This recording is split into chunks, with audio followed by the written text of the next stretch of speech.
Okay, let's try that again. That's 100% improvement. Sorry about that. We had a little situation where I was playing with Skype earlier on today, and the headphones get set up in a different way, and then I start getting a feedback loop, and it's almost impossible. So welcome to the Stratosphere Lounge. I think it's episode 31. That's a lot of episodes. That's a lot of episodes. I don't even know what to make out of that. That's a shocking number of times to sit here at the table. Anyway, we've got the special edition today. We've got all sorts of cool things going on today, as a matter of fact. First of all, I got to show you guys my awesome bitchin' new lights here. I got these lights at the Apple Store, and they're called Hue, Hue. And what they are is they're real soft LED lights, and you can control them from your smartphone or your iPad, if you have an iPad. And you can actually set it up so that you can change the colors and do all kinds of cool things and the brightness and stuff. So you can actually have like a disco light show going on or whatever. But I always had a problem with the lights in here because it was, I had to bounce a halogen light off of a reflector, and it was really a little tough. So let me just see if I can take like one of these down just a little bit, because it's really wicked cool. Turn these guys down. I can actually play with the hue and the color and the saturation, all kinds of neat things. So anyway, here we are. It's a Saturday. We decided to do the show on a Saturday for a change, and we'll see how it plays out. It's our special edition Stratosphere Lounge today, the hosts only question edition of the Stratosphere Lounge, the personal question edition of the Stratosphere Lounge today. And it's weird being here on a Saturday. It's hot, first of all.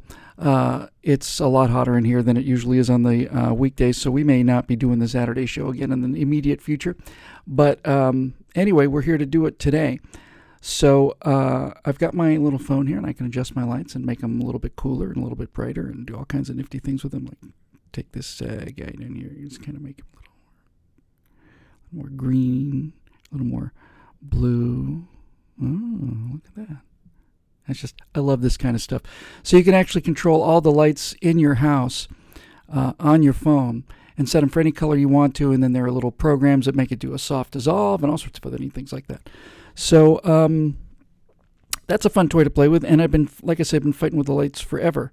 Let me see if I can take them down just a little bit. So how's everybody doing out there? We have weekend shows are, I thought they really would be different, and they feel different. It feels different to me. It doesn't feel like a work day. It feels like I'm on my day off, which sometimes I actually have a day off and sometimes I don't. But here we are. So get those things set, and we'll get ready to get into business here. It has been a busy week for me. Been working real hard on a number of things for the virtual presidency. And before we get to the questions, I thought I would just tell you a little bit about some of the things we're thinking about doing with that. We are actually, I'm actually thinking about doing a series from the White House called Your Government, because it's certainly doesn't seem like it's your government anymore. And I thought it'd be kind of a fun thing to do, just sit down and talk about what the difference is between your government and the government we have today. So I've been working on those scripts, and that's been taking a fair amount of my time. And otherwise just been kind of hanging out and trying to get some things done. So it's been a busy week for yours truly. We got a bunch of personal questions today. And these are going to be your fearless hosts' attempted to answer some of your personal questions. I want to get started on them. I'm just having a hard time hearing myself. The mic feedback's not so great today. But we'll make do. And by the way, since it's Personal Issues Day, I have got a case of tinnitus that's just really awful. I worked at a nightclub in Miami for, 2 or 3 years, I guess, standing in front of walls of speakers, and they just blew my hearing out. So I've got this ringing in my ears, and that seems particularly bad today too. So we're starting off with a bunch of bitching and moaning, aren't we? All right, let's get to the questions here, because we got a lot of them to cover today. And we'll start off with Patty Fleischel, who says, I decided to take this one because it's like, my God, you want to talk about a shotgun blast to the face? So let's just do all of them. Patty Fleischel says, personal questions. 1, are you a coffee drinker? No, not really. If so, how do you take it? If I take it with a lot of cream and a lot of sugar because I'm not a big coffee fan. Do you like peanut butter? I love peanut butter. Peanut butter is one of my favorite things in the world. I was out on the road not too long ago in room service, and they had a peanut butter and jelly sandwich, and ordered 3 of those. My favorite food in the whole wide world, peanut butter and jelly sandwich. It's greatest stuff ever. By the way, you should get Skippy Super Chunk, and you should put it in the microwave and melt it, get a little soft, and then a nice strawberry preserves on white bread is just damn delicious. Best food in the world. Do you put your pants on sitting down? No. Does anybody put their pants on sitting down? Honestly, I don't know of anybody who puts their pants on sitting down. I don't. I put my pants on standing up like a real man. Do you want children someday? I do, actually. Yes, it's getting a little late in the game for me, but that's one benefit to dying earlier and having to go to war. And when was the last time you spent a day doing absolutely nothing? Patty, I took that question to answer that question. I feel like I spend every single day doing absolutely nothing. That's the honest truth. I just feel like every day I just feel like I'm missing so many opportunities to get things done.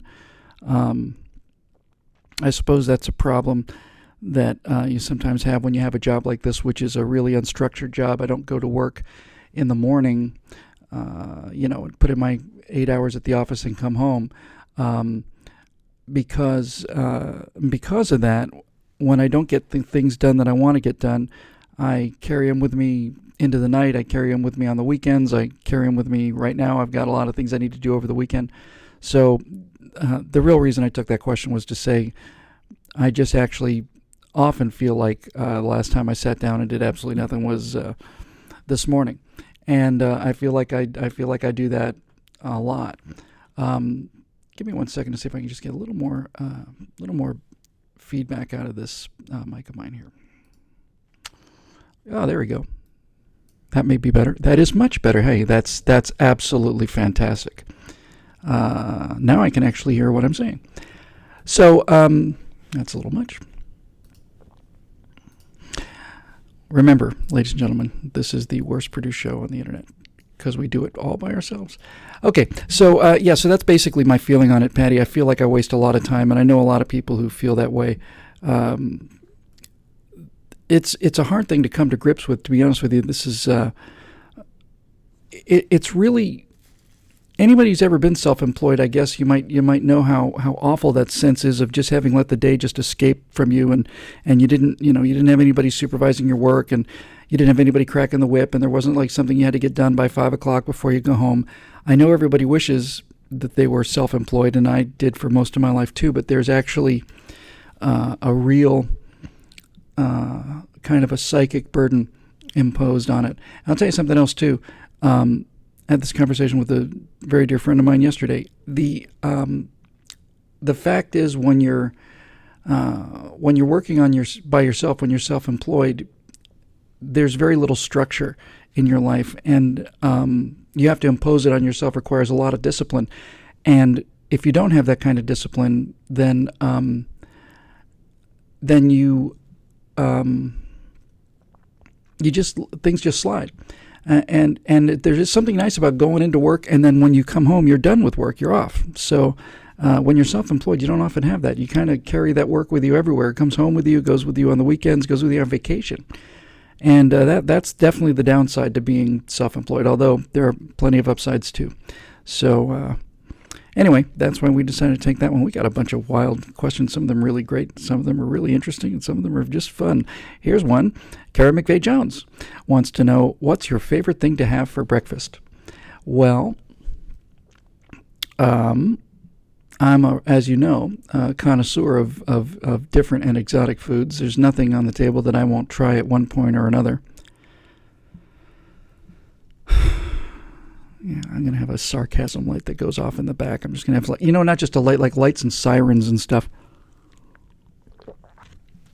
Fact is, I'm the pickiest eater in the world. I'm the most meat and potatoes boring eater on the face of the planet. I don't ever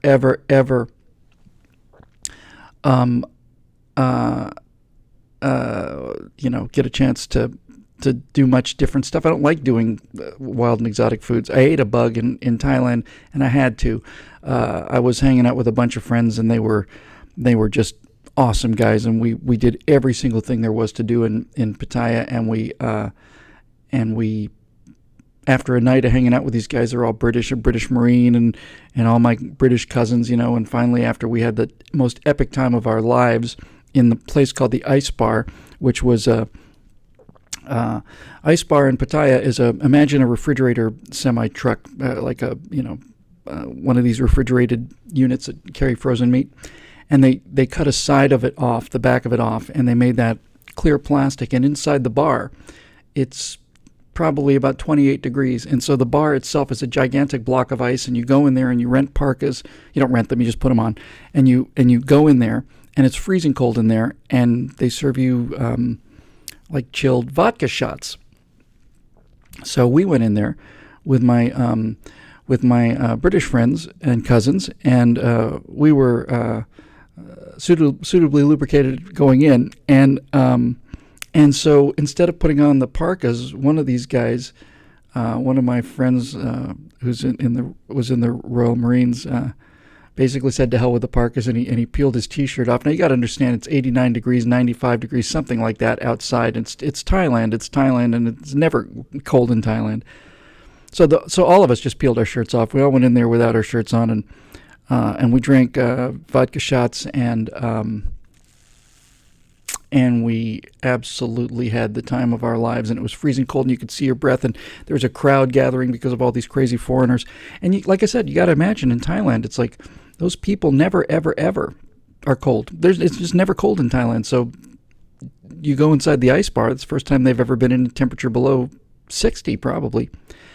So anyway, we were in there, and after a night like that, right, that was just one of the many moments of that great night. A friend of mine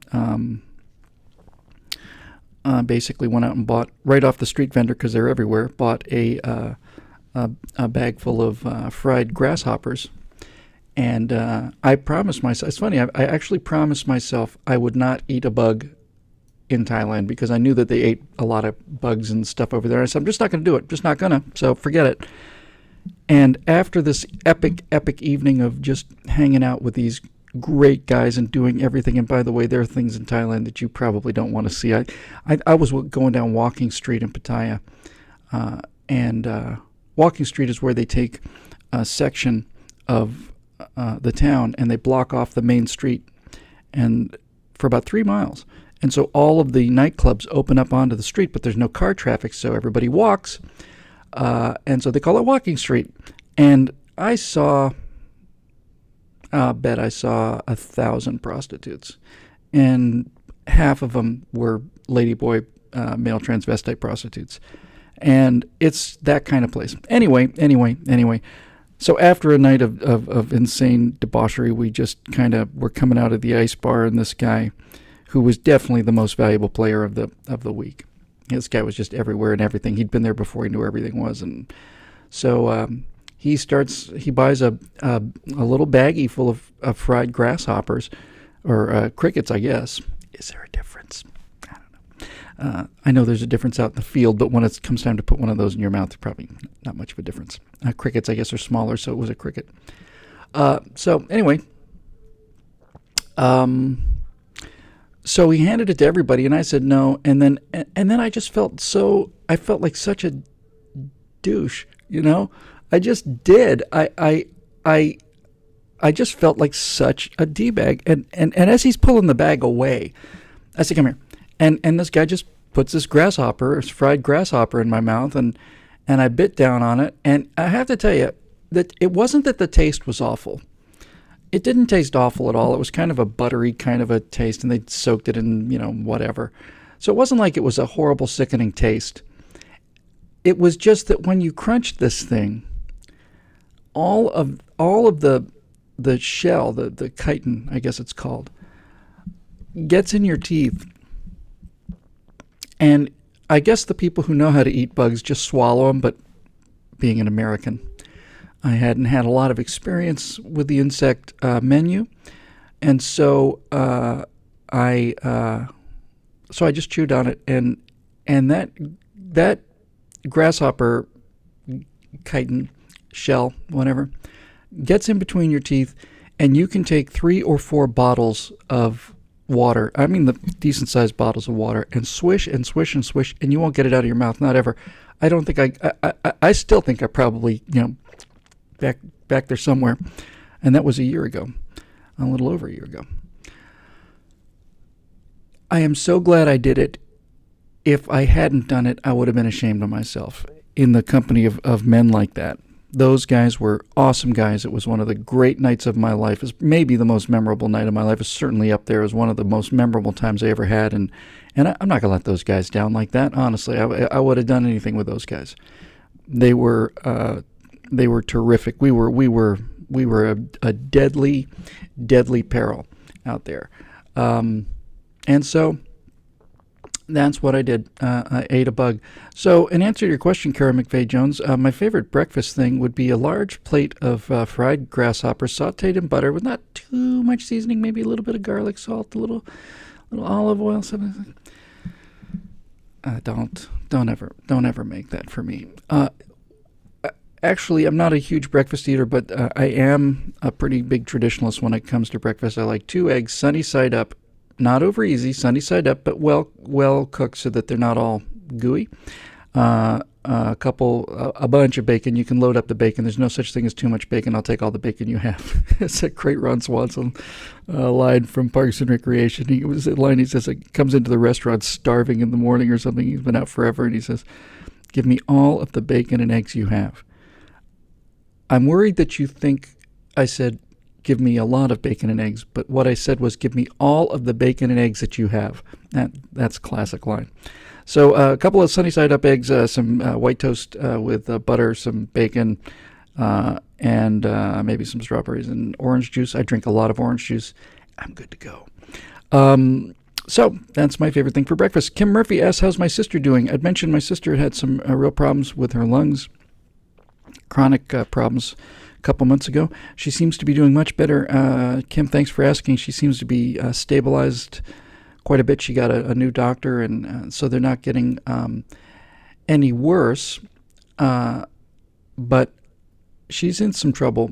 She's had this degenerative lung disease for virtually all her life. She was misdiagnosed a couple times when she was a kid.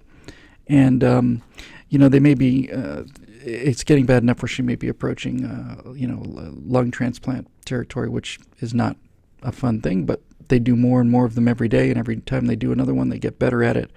I mentioned in passing, and I sent her some links to the fact that we are now so close to being able to grow your own organs, or at least own organs. What I mean by that is I've seen things, they're just shocking. I did some research when my sister was in that kind of trouble.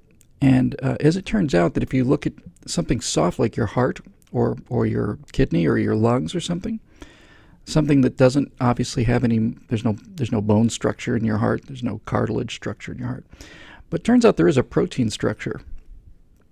And they were able to take a pig heart, and using a special kind of a solution, they were able to bleach all of the cells out of this pig's heart. Every single cell that made up the heart was gone, and you would think there'd be nothing left, it'd just be goo.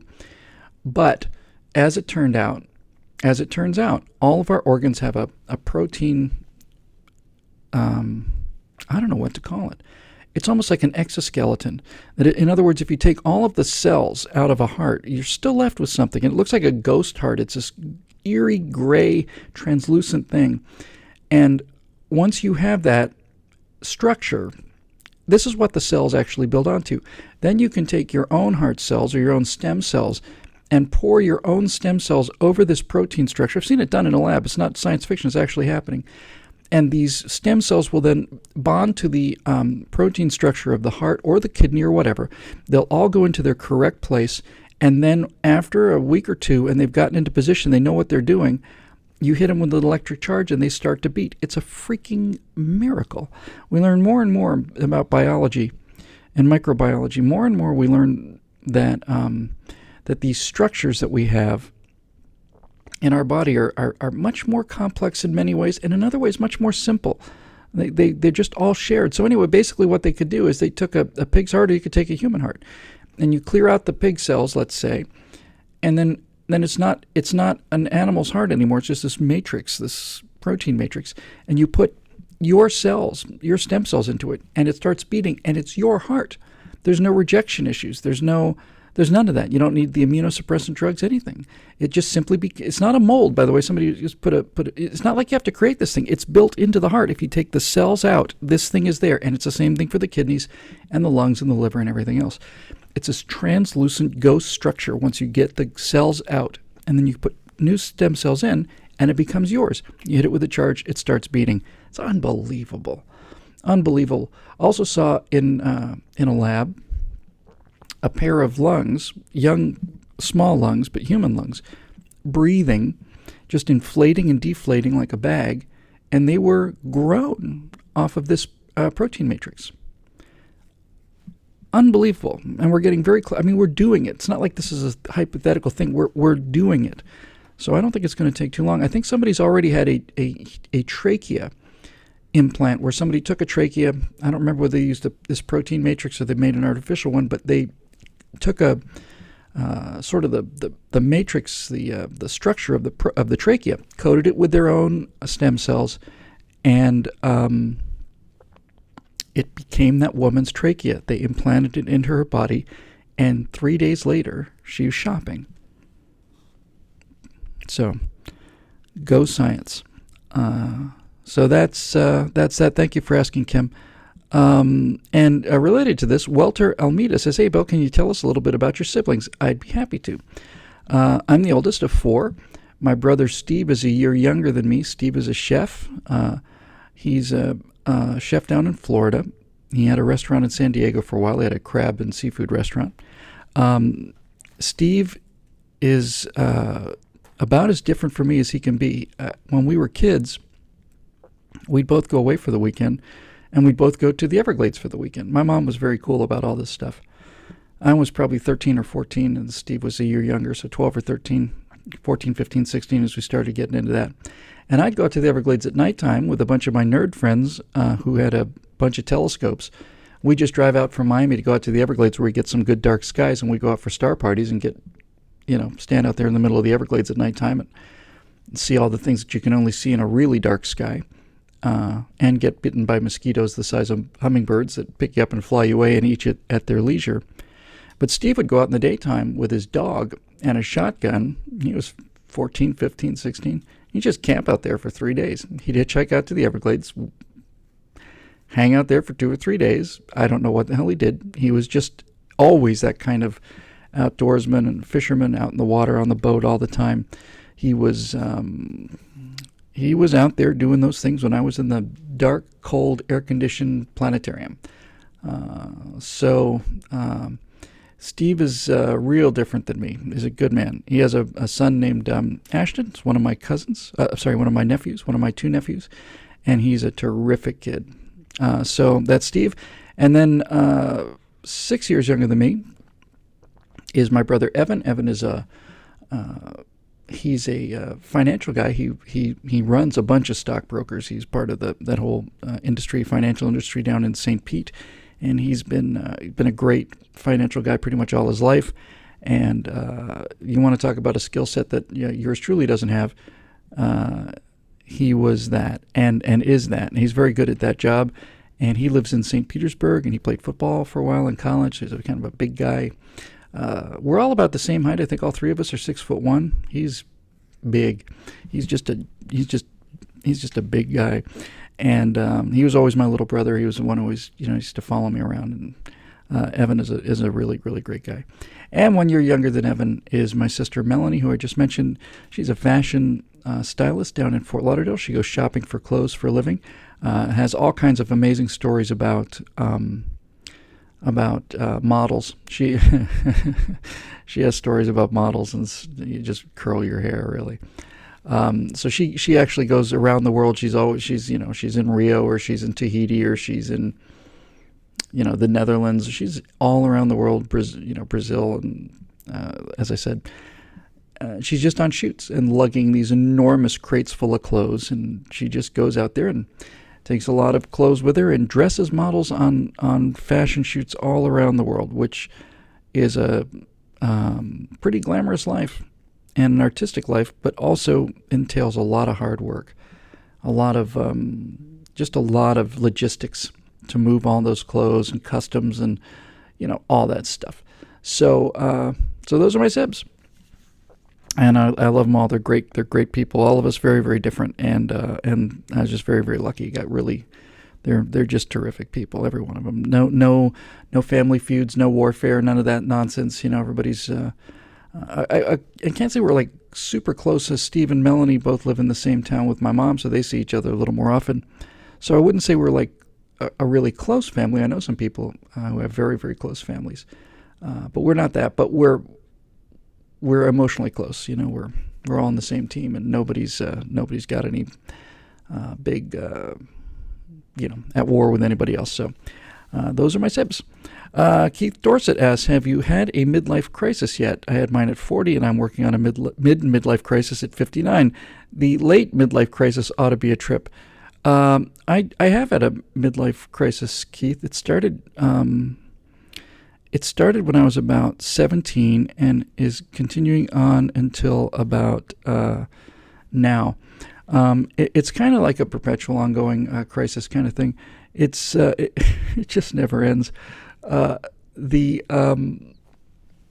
don't know that I've ever lived any time when I wasn't in a state of crisis at some point or another.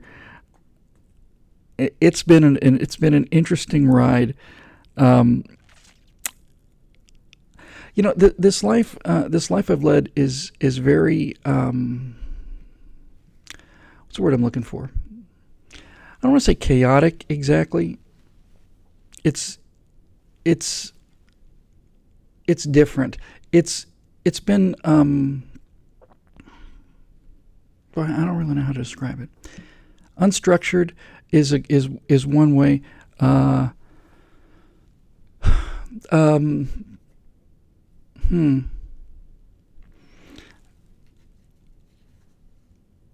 What am I trying to say here? Sometimes sometimes something happens and I just lose my train of thought. Here's the thing about this midlife crisis, this perpetual sense of crisis. Everything, I suppose you could probably make the case that everything I'm able to do, to the degree that I can do these things, comes from kind of free associating different things and different experiences in my life. And I've had a very, very eclectic life. I've done a lot of different things, and I've done them in a lot of different places. I've been. My God, I don't know if I've ever run down the list with you before. I'm sure I've covered this somewhere in here. I have been a planetarium console operator. I've been a production coordinator at a planetarium. I've been a security guard at a condo.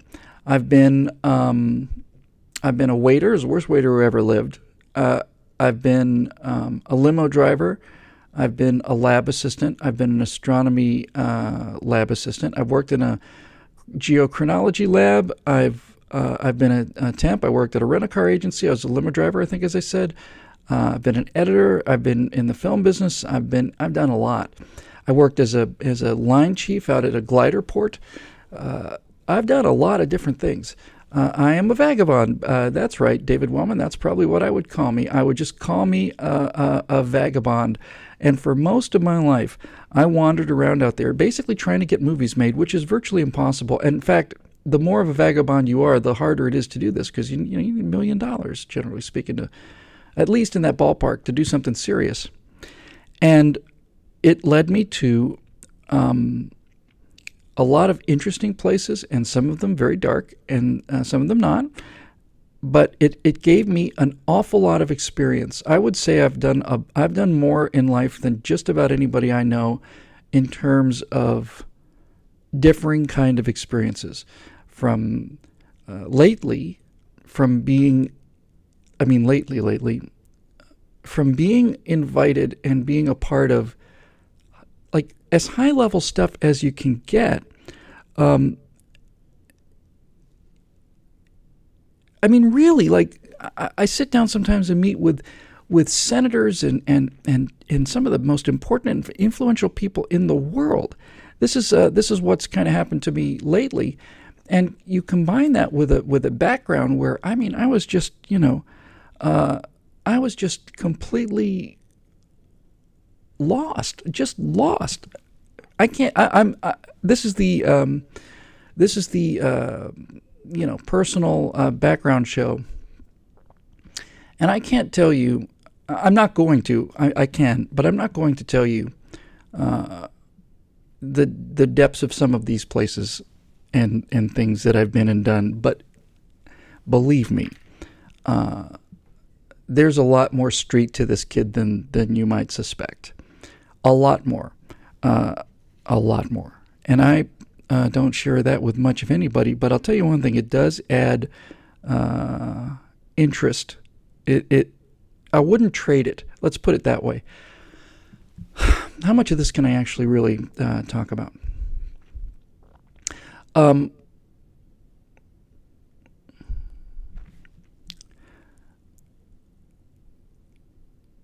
Where am I trying to go with this? Here's where I'm. I think I got what I can tell you. At least what I can tell you, and what the point of me telling you this is.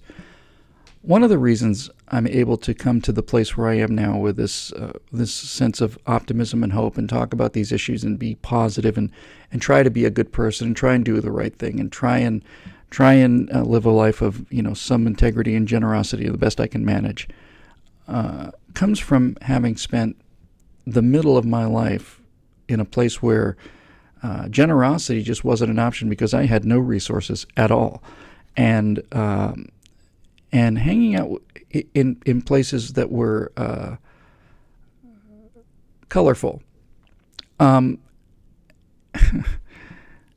so when you kind of come here, when you take that walk into more, here it is, right? All I can ever do is give you movies or stories or whatever. If you stand on the outside of Mordor, up on the mountain ridge, for those of you who don't know Lord of the Rings, Mordor is the home of all evil, and it's where the Ring of Power is, and where Sauron is, and it's where all of the evil of the world lives. And Mordor is ringed by this mountain range. I'm kind of making this up as I go along, but I'm trying to get to the core of something here. So, if you stand up on the edge of those mountains, I'll back up one step. There are people out there who know that there are evil and dark places because they've heard about them, and they've got it marked on a map, and they know that there are dark areas, and then they know that there are things that people do that are not, they're just not good things to do. They're just bad. They're bad places to be. People have heard about this, and they're aware of it to the degree that they're aware of something on a map.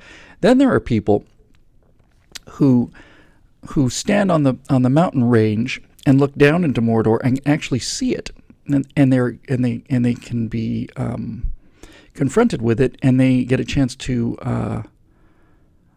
interact with it maybe a little bit, but they're not actually down there. They know they get to see it with their own eyes. And then there are those people that have actually walked down into that valley and spent some time down there, and then walk back.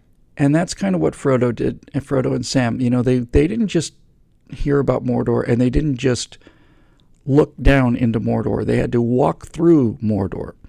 And I'm a guy who's walked through Mordor. I have walked through Mordor. I've walked through it. I've just walked through hell for years. I don't know where the middle of my life went, honestly. I really couldn't tell you what I did between the ages of 25 and 40. I mean, I could track it down. It's not like I blacked out or anything, but it was rough, and so if you come out, there's two things here. Number one, if you come out, and number two, if you were a good person going in, because most people that live in Mordor are not good people. They're stuck there because they're bad people. There's plenty of reasons why people become bad people. But most of the people who are living in darkness make a choice to live in darkness because they for whatever reason were dark people. But I never was a dark person. I was never a bad person, and I never did evil things when I was there. That's an important thing for me to get on the record, by the way.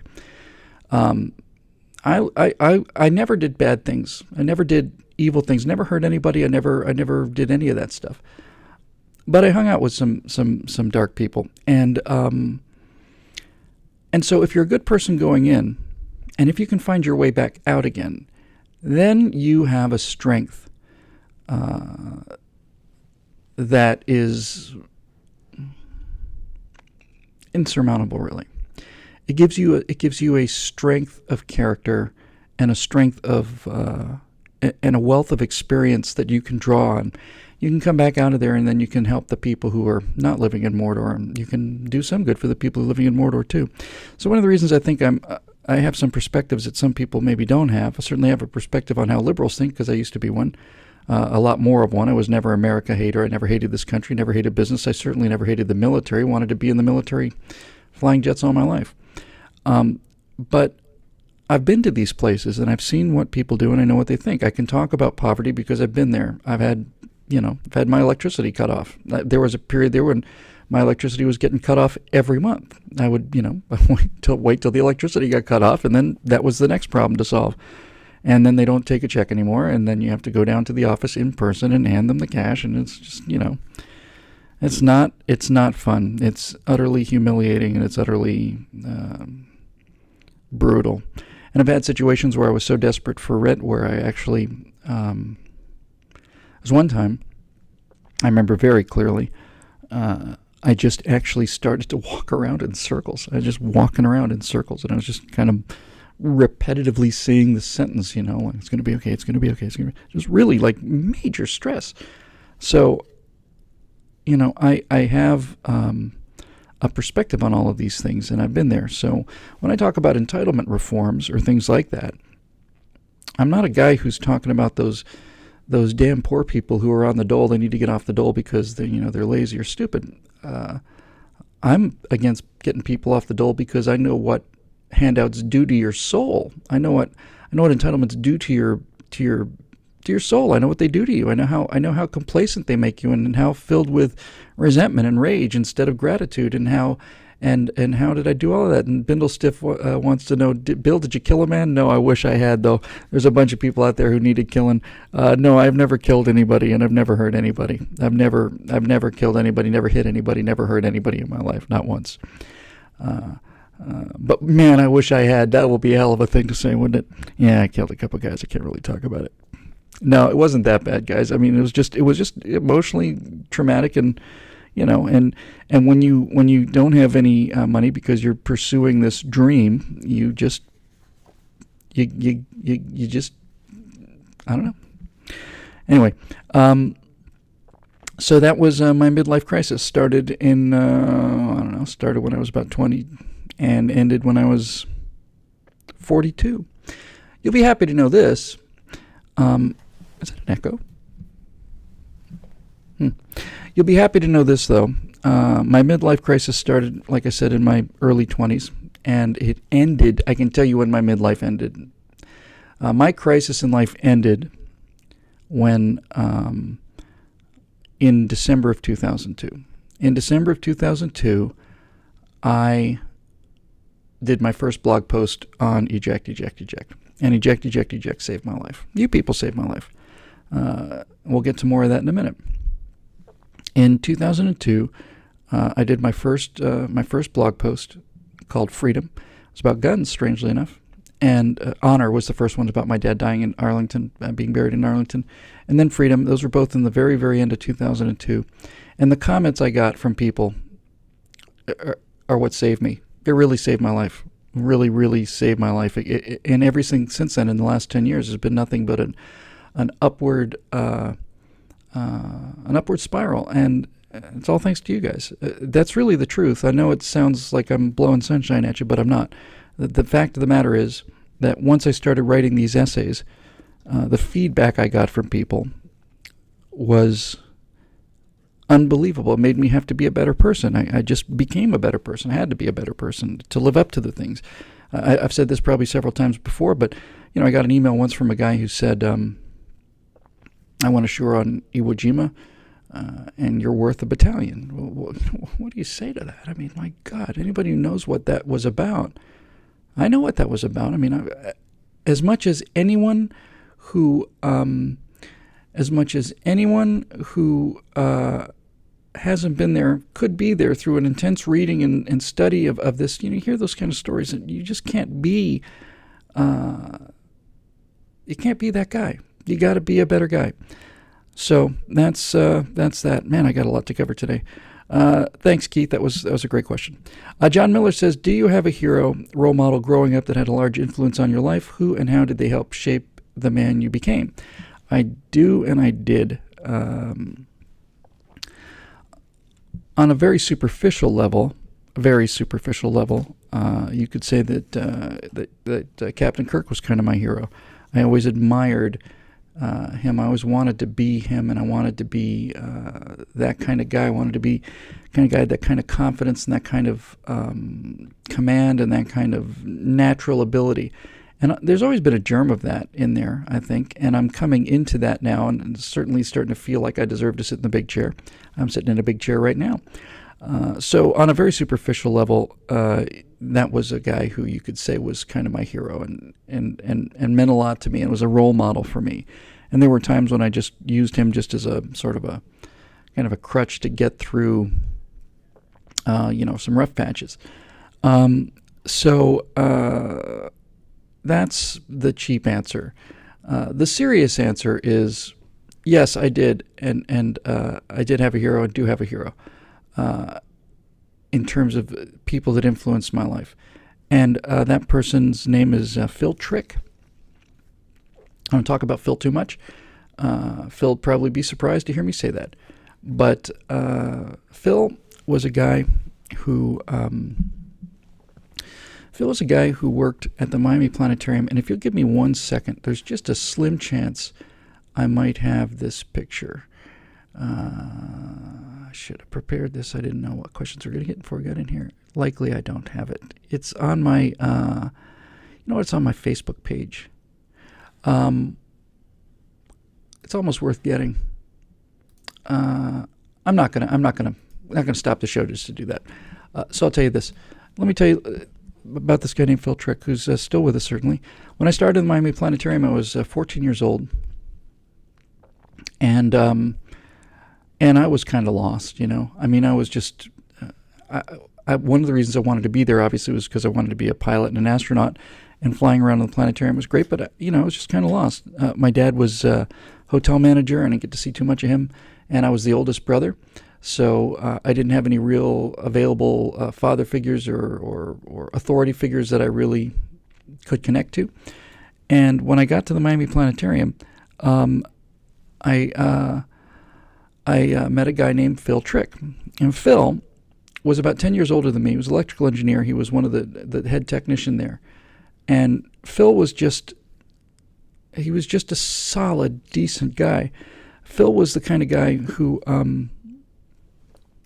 he's just a good man. And he was a Christian, and he just was a good man. I don't know what else to say about him. He was very smart, very funny, and took great care of me. And so I went from being kind of like alone in terms of older brothers or father figures or stuff, and suddenly I had 3 or 4 guys who were 10, 15 years older than me. I admired them all: Phil Trick, Bill Dishong, and Doug Gagan. All worked at the Miami Planetarium. But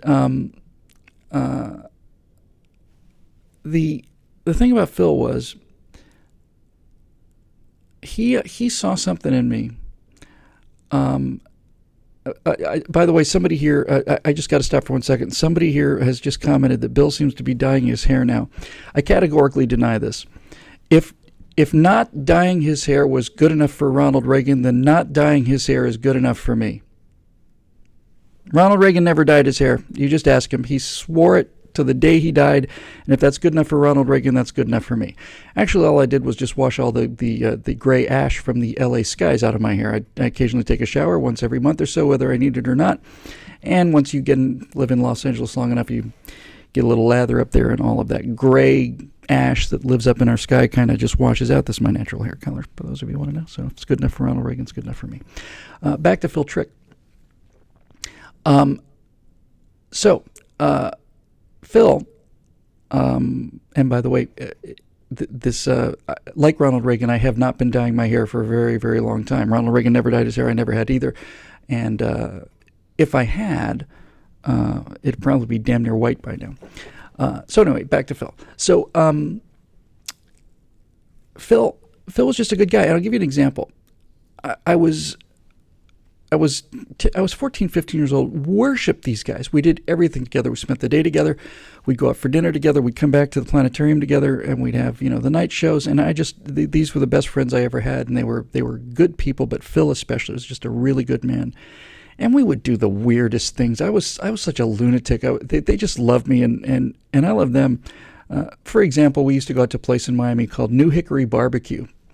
And New Hickory in Miami is a great barbecue place. We used to go there damn near every night. And they had this coleslaw that was just fantastic. It was the best coleslaw ever. It was just really, really good, real wet kind of coleslaw. I loved it. And we were sitting in New Hickory one night, and I said, "Man, this coleslaw is delicious." I haven't thought about this in 30 years or something, 40. And so I said, I bet I could eat a gallon of this coleslaw. And I was serious, because I was a serious kid. I was an idiot. I said, I bet I could eat a gallon of this coleslaw. And these my friends Phil and Doug and Bill said, no, you can't. I said, I bet I could. So I said, okay. So we bet some amount of money. It was like $10 or something. And they bought a gallon of this coleslaw.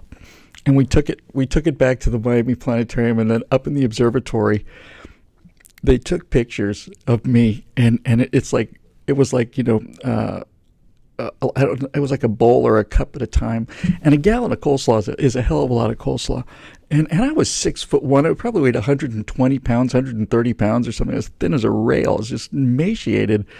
And they've got pictures of me. And they took a picture of me eating like the first cup of coleslaw, and I'm wolfing it down, just nailing it. And then, so I'd hold up a little sign. It'd be like, bowl number 2, and bowl number 2, I'm still hanging in there, and bowl number 3. By the time we got to like 4, which is maybe an eighth of a gallon, I was like, I can't eat any more of this stuff. I had coleslaw. A picture of me with this coleslaw just like hanging out of my mouth, like I had rabies. So those were the kind of things that we did with these guys. And one time, the planetarium has a circular walkway to get in. There's the main doors, and then there's a walkway called the ambulatory, and it's light locked so that you don't let the light out or in to the dark show, right? You can't just have a door that opens into the planetarium. You have to have a door that opens and then closes behind you, then another door that opens around the corner so you don't blow the place out light-wise. So this curved walkway was called the ambulatory. I spent a fair amount of my life in that ambulatory. And so one time I wanted to go someplace. I probably wanted to go to New Hickory. So we're not going there. We're going there. We go there every time. And I said, well, come on, man, I really want to go. So they said, how bad do you want to go? I said, I'd do anything. So they said, okay, if you do somersaults, if you just roll somersaults all the way down the ambulatory and then turn around and do somersaults all the way back, we'll go to New Hickory, because I couldn't drive. And so I did. And anyway, I had the most fun with these guys. But Phil, to be serious now, Phil was just he was my father. He was my big brother. Certainly he was that. And there was something I did. I forget what it was. It was something really trivial. Maybe I threw like a wrapper out the window of a car or something kind of tiny, as I recall. And he said to me, why did you do that? I said, why did I do what? I said, why'd you just do what you just did? Why did you do that? I said, I don't know. I don't know. Yes, why did you do it? I don't know. You knew it was wrong, right? Yeah. Then why did you do it? I don't know. Are you going to do it again? No. And he must have done that 100 times. I just only remember the one. But what he was he was a great example, and a real devout Christian. And I wasn't. And he just, at that time in my life when you're 12, 13, 14, and you're really looking for guidance and you haven't had it because, like my dad was gone all the time. So there he was. And he just corrected me. And we had so much fun those days. We had so much fun. We just did all these practical jokes. We just had the best time ever. Had so much fun.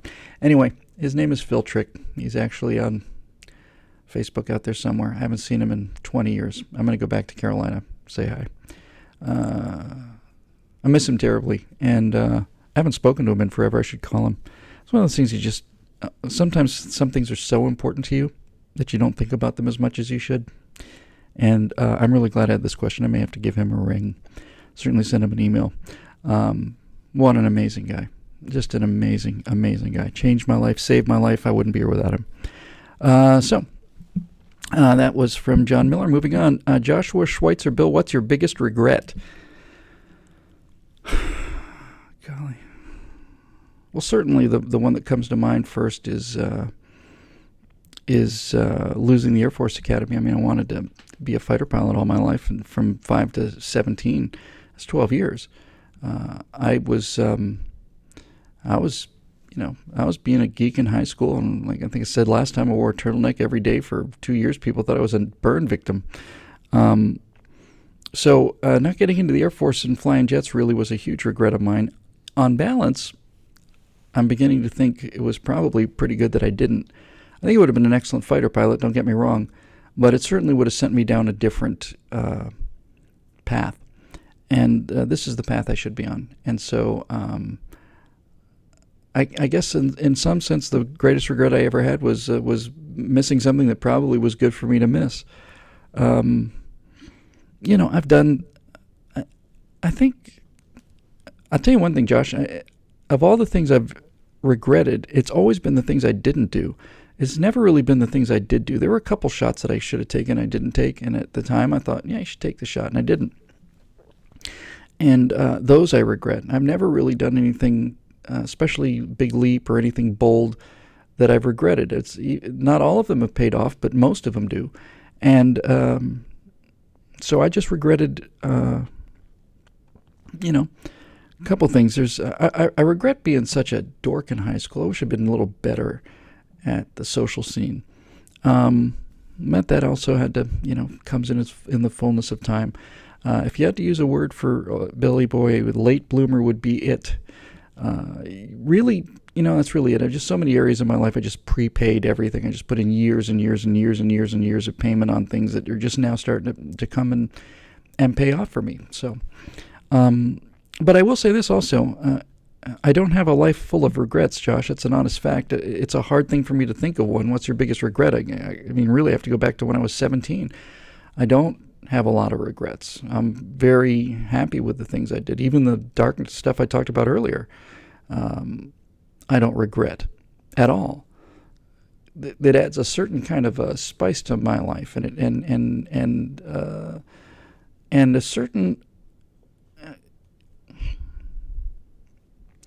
a certain kind of dangerousness that I keep covered up pretty well. But there's I'm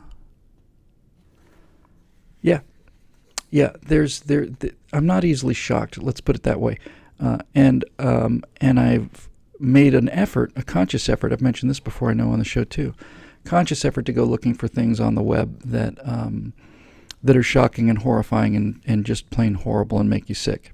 I do that for, as I said before, for two reasons. First of all, I want to know what's really going on in the world, and secondly, I want to desensitize myself to that kind of horror in case I need to perform in a situation like that. I don't want to be incapacitated if a bomb goes off by somebody bleeding. I want to be able to get out there and fix them. So I've seen a fair amount of blood, and I've seen a fair amount of gore and a fair amount of horrible things, and I go looking for these things because I always feel like I need to be aware of what the world is really like outside of the Disneyland we call America, and I also like to be prepared. And the reason I say that, I know it's an odd thing to say, and it's an odd thing to admit to, but the fact is when I was in high school, we had driver's ed class. Now, this won't be news for younger viewers, but probably not too surprising for those of you around my age. Back in those days, when we had driver's ed, we used to get something. We used to get films. We used to get films on road safety, and we used to call these films "Hamburger on the Highway" films. And I'm trying to remember the name of some of these things. I can almost remember. Mechanized Death was one of them. And so what these films were in driver's ed were, they were films showing wreckage, and they were basically showing actual car crashes of guys who've been run over by their own car, and of Florida highway patrolmen sweeping brains up off the sidewalk into a bucket. And they didn't pull any punches, folks. I mean, these were absolutely the most horrific, violent, graphic images. They could never show those today. Ever, ever, ever, ever could they show those things today. But they did, and so we had these things in 10th grade. We had these Hamburger on the Highway films. And they were running these things, and everybody's kind of recoiling. But, I mean, they're just horrible, horrible, close-up graphic footage of real people. This wasn't makeup or anything. These just real crash scene results. And I was the only guy in the class that got sick. I had to excuse myself because I was about to throw up. I really just got ill. Made me weak, made me want to faint. I saw a movie called... oh my God, Cat People, I guess it was, with David Bowie and Catherine Deneuve. And there were a couple scenes in there, like slash films, and I actually almost, I got up to walk out, and I felt myself getting light in the head, and my feet felt like they were made out of lead, and I was really about to faint. I just hit the back wall of the theater, and everybody turns around and laughs. And I walked myself out of there, and I realized I'm a little bit too sensitive to this. And I can't afford to be. I know that's an odd thought. That's a thought I had. I can't afford to be squeamish like this. I can't. There may be times when I need to be able to perform in an emergency like this, and so I do this to desensitize myself. It works like a charm. I've had a chance to be the first person on the scene of a couple car accidents, not fairly recent future.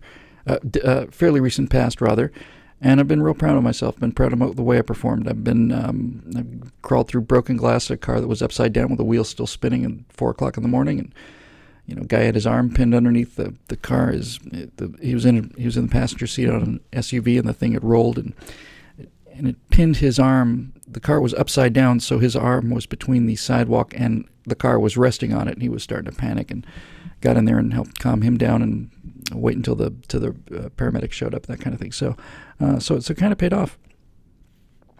I don't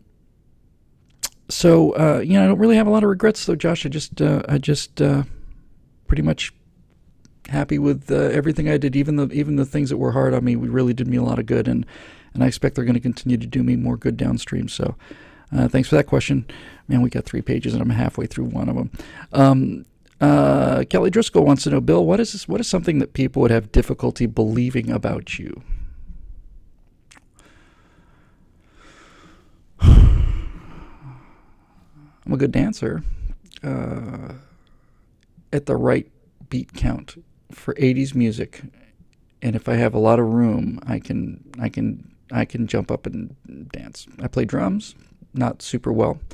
Not like Zoe, my friend Zoe Alfonso Rachel, who many of you I know, is a real drummer. But I can keep a beat, and I used to be better. I haven't done it for years and years and years. That probably surprised people. One of the things that would probably surprise most people that I'm not terribly proud of is my language is just... When I'm with friends, especially the right kind of friends, it's just sort of it's sort of an F-bomb cluster bomb. And I know that's an odd thing for people to say, and I know a lot of people are really disappointed to hear that. One of the reasons you get into that mode, and once you get into that mode, by the way, it's hard to get out of. But needless to say, I've been performing doing these shows for 7-8 years, and I don't have to lapse into that. But there are certain words that have such tremendous emotional power. There's one in particular, the kind of the all-purpose adjective, and it's just relieving to me, because sometimes the emotional pressure of having to deal with all of this stuff that we deal with on the national scene, the political scene, just gets a little overwhelming. So that's it. And Mark Twain, if it's good enough for Mark Twain, it's good enough for me. Mark Twain said that profanity has a solace that often exceeds even prayer, something along those lines. So there's that. I have a much better sense of humor than I think most people who don't know me personally would know. It doesn't get to show up in my work as much as I would like. But I'm a pretty funny guy, I would say, in person. In fact, in person, I say I'm a very funny guy, which is surprising. I think for most people see glimpses of humor here from me, but I think they probably would be surprised if they were out on the town with me, because I can be fully hilarious. I actually did a show in Florida. I did a sketch comedy show, and I was the executive producer and the producer, director, and the writer. And I just had the time of my life. I was working with 10 people who were all improv comedy people, and we just had a blast. We had so much fun. And the writing sessions for that show, I think that was absolutely the most fun period of my life. For about the year or two that we did that show called Grazing in Gainesville. And I've got the DVD. I'll put a couple of the sketches online. We did about 100 sketches. And getting together and writing those sketches was about the most fun I've ever had, ever. I actually wrote a bunch of spec scripts for Cheers.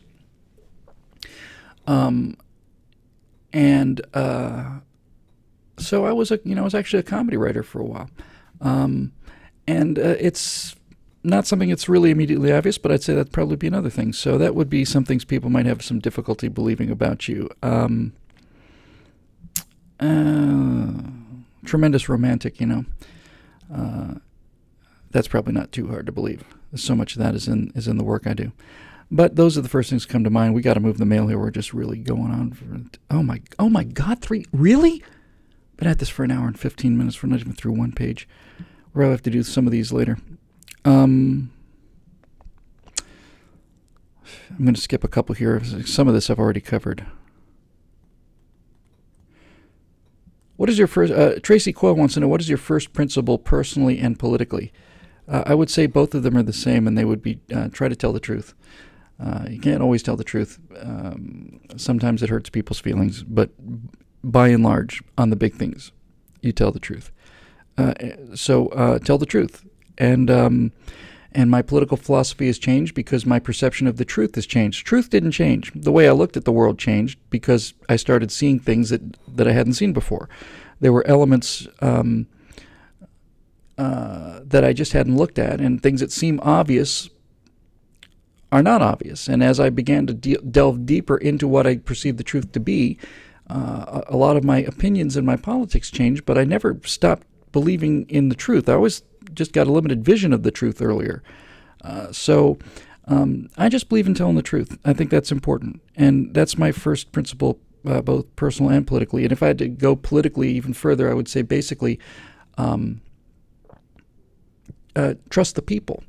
This whole our government thing I mentioned at the beginning of this with the virtual presidency is going to be. It's going to be called your government, and how it's not our government anymore. And here's how we can get it back to being your government. You have to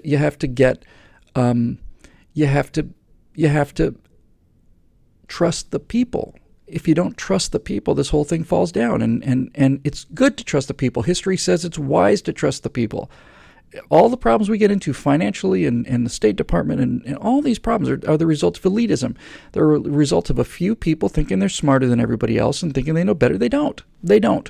The masses of the people, I don't consider the American people to be masses, by the way. I'm just saying when you have 300 million free citizens who are able to make their own minds up, that is a pool of intelligence that you frankly cannot ignore. And so Personally, I try to tell the truth, and politically, I think trust the people and tell them the truth. If you tell the American people the truth, you will get a good response back from them every time. It is the largest single pool of wisdom in the face of the earth or in the history of the earth. Is the combined wisdom of the American citizens. And I don't know why we don't do. Well, I know why they don't do it, but that's what I'm going to be trying to do with these next set of virtual presidency things. It'll be a bit like What We Believe in the sense that there'll be kind of a series and connected. Probably put a DVD out, but I want to call it Your Government and how you get it back. So that's actually, I think, probably pretty cool. Zachariah Tiemens wants to know, what's my stance on gambling? I'm a freedom guy. I believe if you want to go gamble, you should be able to go gamble. I don't gamble. It actually takes me longer to tear a $20 bill into 8 pieces than it does for me to lose it in Vegas. I just don't get anything out of it. It's not to say other people don't. I've never, ever, ever gotten anything out of it.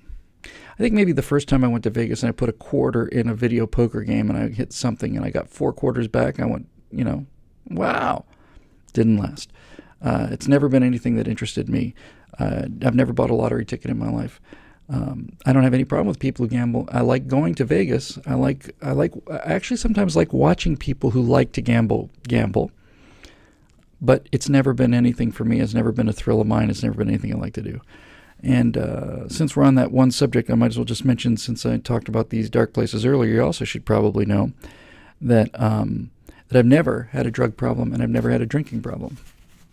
I never ever did. I never did drugs. I never drank. I drink, but I don't drink. I have drinks when I go out to restaurants. I have drinks on my birthday with friends. I'll go to a party. I'll have a drink there, but I've never bought alcohol for myself to consume at home. So those were 2 things I managed to avoid, and those are 2 good things to manage to avoid. So never had a drug problem, never had a drinking problem. Thanks, Zachariah. That's so no drug problem, no drinking problem, no gambling problem. Look at me, clean as a whistle. Susan Ellis wants to know, you said you grew up in Bermuda. Have you been back since you left as a kid? What did you enjoy about living there, hate about it? And if you've been back, has your opinion changed? No, Susan, I have not been back. I haven't been back since I left in 1972. It's changed quite a lot since then based on what I've seen online. The water's the same. The beaches are the same. And the island is the same. It's so beautiful, so small. It's the water, the color of the water, the clarity of the water, the beaches. Oh, my God. What we could do on those beaches. They're just spectacular. It's paradise. It really is. In the little bit of poking around I've done online, not a whole lot. Some of it's been very depressing. If you go to my Facebook page, if you go to the actual page, you'll see a picture of me as probably around 7 or 8, and a picture of my dad's hotel in the background. Carlton Beach became the Sonesta Beach, and it became the Wyndham. And then if you look at it now, that whole hotel is demolished, and that beautiful bay is filled with trash, and there's a construction fence up, and it's a wasteland. Now that may have changed too. They were talking about putting in condos in there, and maybe they've rebuilt that peninsula. I was heartbroken when I found out that hotel was demolished. All things get demolished in the end. My Aunt Marty's house, where I grew up, got bulldozed over. Stood on the empty lot there, and just really sad. But I spent a lot of time in that house. That house got bulldozed. My understanding was that hotel had been boarded up for a couple years before they finally knocked it down, and that's when I would have liked to go back. I'd like to have gone back there and snuck over that fence and just poked around this hotel that I grew up in, and seen it looking like that. It was heartbreaking to see that bulldoze. I think the problem with Bermuda, honestly, Susan, is that it's probably become a lot more American. I saw some news from there, and the news looks like it's coming out of Raleigh, North Carolina. There used to be one traffic light on the island. I don't know if that's still the case. I know my school that I went to school in, Saltus Grammar School, is a lot of the discipline that I like they don't have anymore. It's coeducational now. It wasn't when I was a kid. I don't know if any of this stuff has made it better or worse, but it certainly made it different. I mean to go back to Bermuda someday. When I go back to Bermuda, it's gonna be with it's gonna be with the right person. I'm gonna go back to Bermuda someday. I don't know when, but I'd like to go very much. Bill Reeder says, do you drink? And if so, what's your drink cocktail of choice? Just mentioned that briefly in passing, but Bill, the short form is I probably have 2 or 3 alcoholic drinks a month, maybe, somewhere in that ballpark. Generally speaking, I'll have a Corona with a lot of lime in it, which is appalling and unmanly. I mean, 4 limes, maybe. I did that when I was down in Key West. I'm not a huge beer drinker. Good beer certainly is wasted on me, so I don't want to give anybody the wrong idea. It's certainly a waste of good beer on me. But when I was down in Key West, they drank a beer with a lot of lime in it.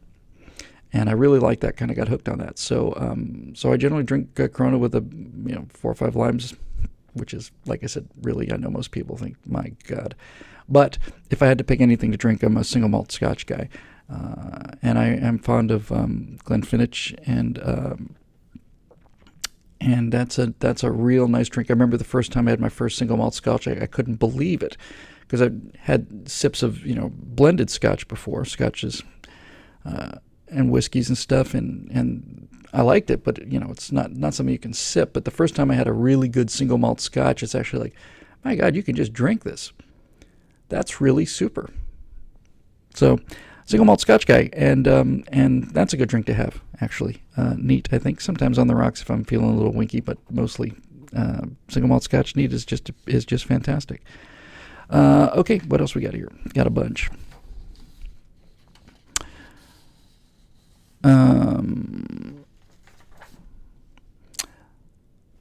Let's see here.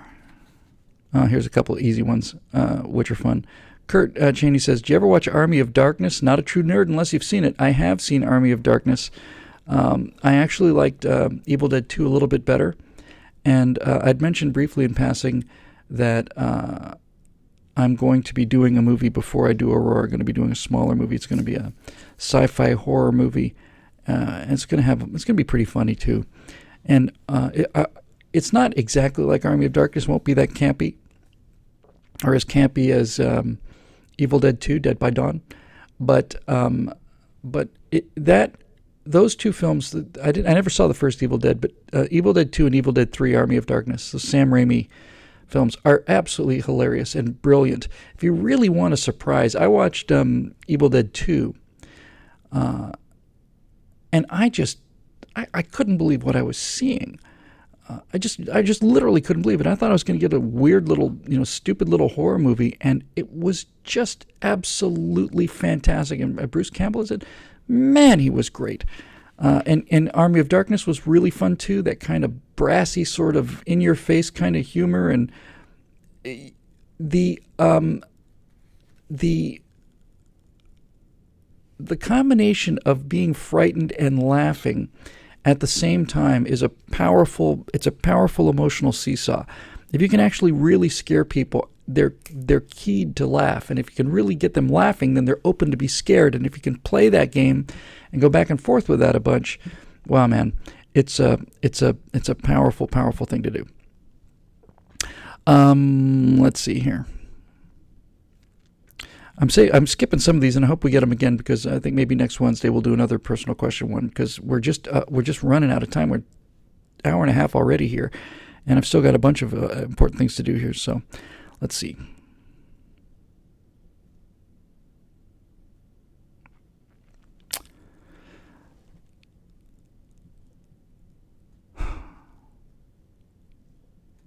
Well, here's one. We're saving the big ones for last. Got a couple big ones here. Lee Hoffner says, 2 questions. Pick one. What was your most favorite time of your life and why? And whose approval would mean the most to you and why? And I'll take both of them. My favorite time of my life is right now, especially lately, like quite lately, a couple months. Things have just been getting better and better and better, and I feel like I'm moving.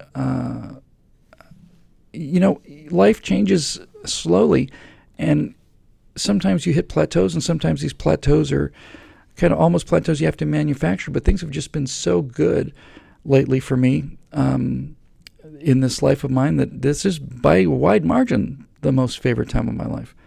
I was very pleased when I was a kid. I really enjoyed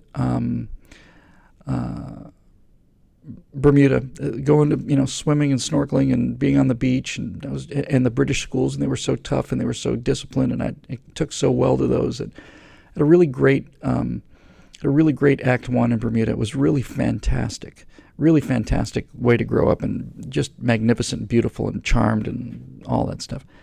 I really enjoyed my 2 years in Gainesville when I was doing the sketch comedy show, just because that was so much fun. It was so fulfilling. I was writing and directing and on camera and doing a bunch of sketches, and we'd show it to, we'd have these big opening nights, and Cinema and Cafe in Gainesville was a place where you basically had a movie theater. You took out the rows of seats, and instead of the rows of seats, they had little tables there, and they'd serve you beer and chicken wings, and you'd watch movies that way. And we'd have our big openings at Cinema and Cafe, and there'd be 200 people in there, and we're doing sketch comedy, and everybody's laughing. And so that was fun for a couple of years. And then really the last, since PJTV, since PJTV, but even really the last probably 2 months, end of April, something like that, really starting to feel stuff really coming together. And so I'm feeling real good these days, by and large. I have tough days. I've had a tough week, to be honest with you. It's been a tough week because there's a lot of writing I need to get done, and it's very annoying for me to have these kind of blocks, and it's hard. And like I said at the very beginning of the show, when you're self-employed, you don't get to leave that stays with you every day. There's every minute of every day for the last week. There's been this little monkey on my back just whispering in my ear, haven't you done those scripts yet? Why haven't you finished those scripts yet? Why? So it's been a rough week, to be honest with you. But by and large, last couple months have been great. The whole virtual presidency thing and getting off the road from speaking, and it's been just magic. So favorite time of my life is right now. And whose approval would mean the most to you, and why? I know this is going to sound corny, but the fact is, the person whose approval means the most to me is my approval.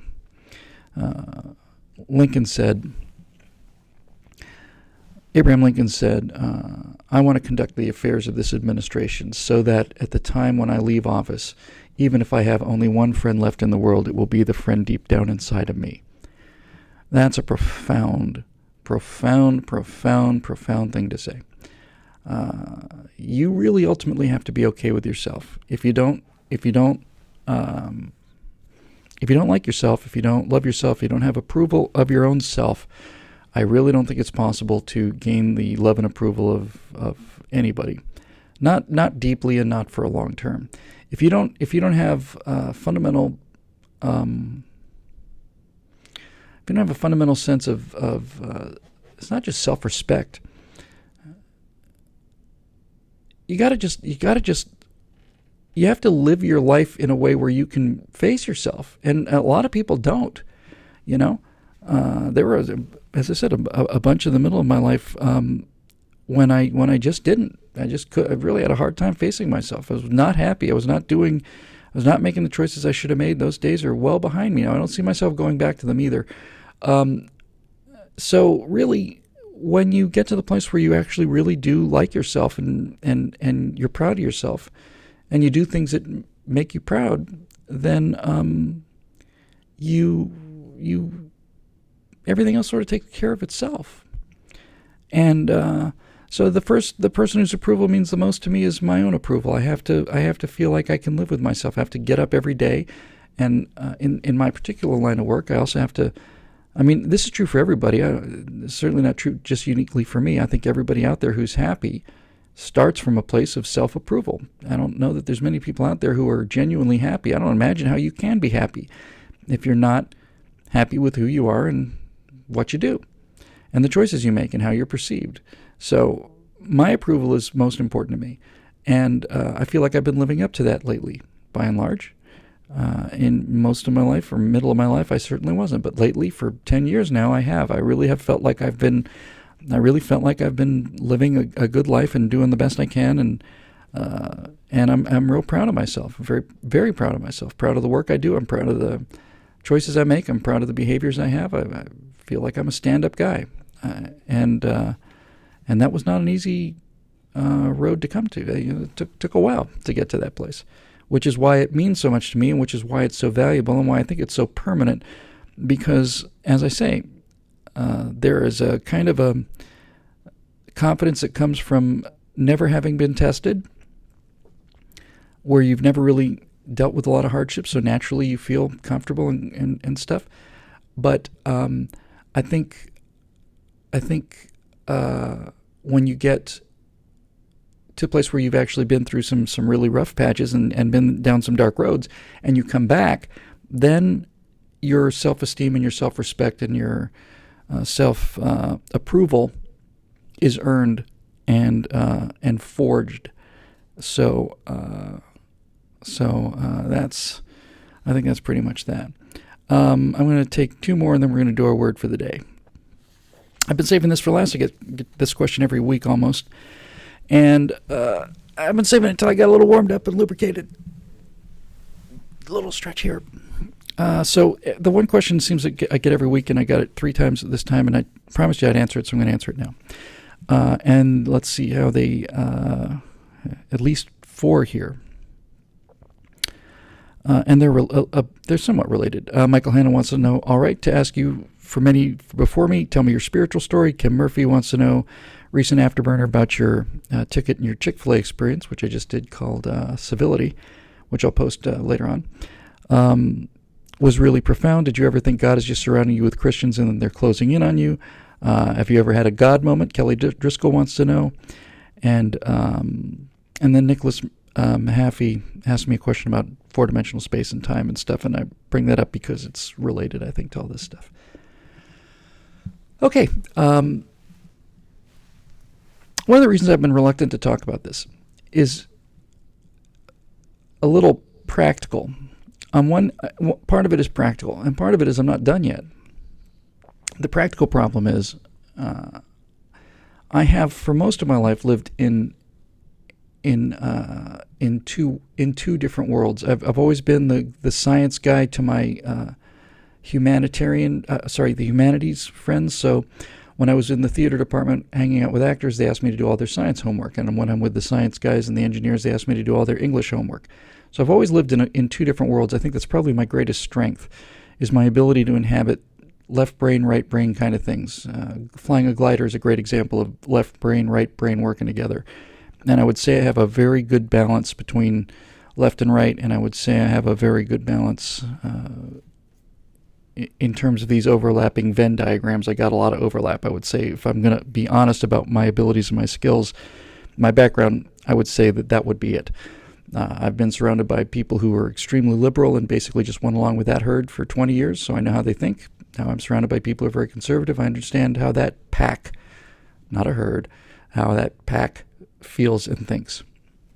And that has colored my thinking about a lot of things. So let's talk about where I am with this whole spiritual thing.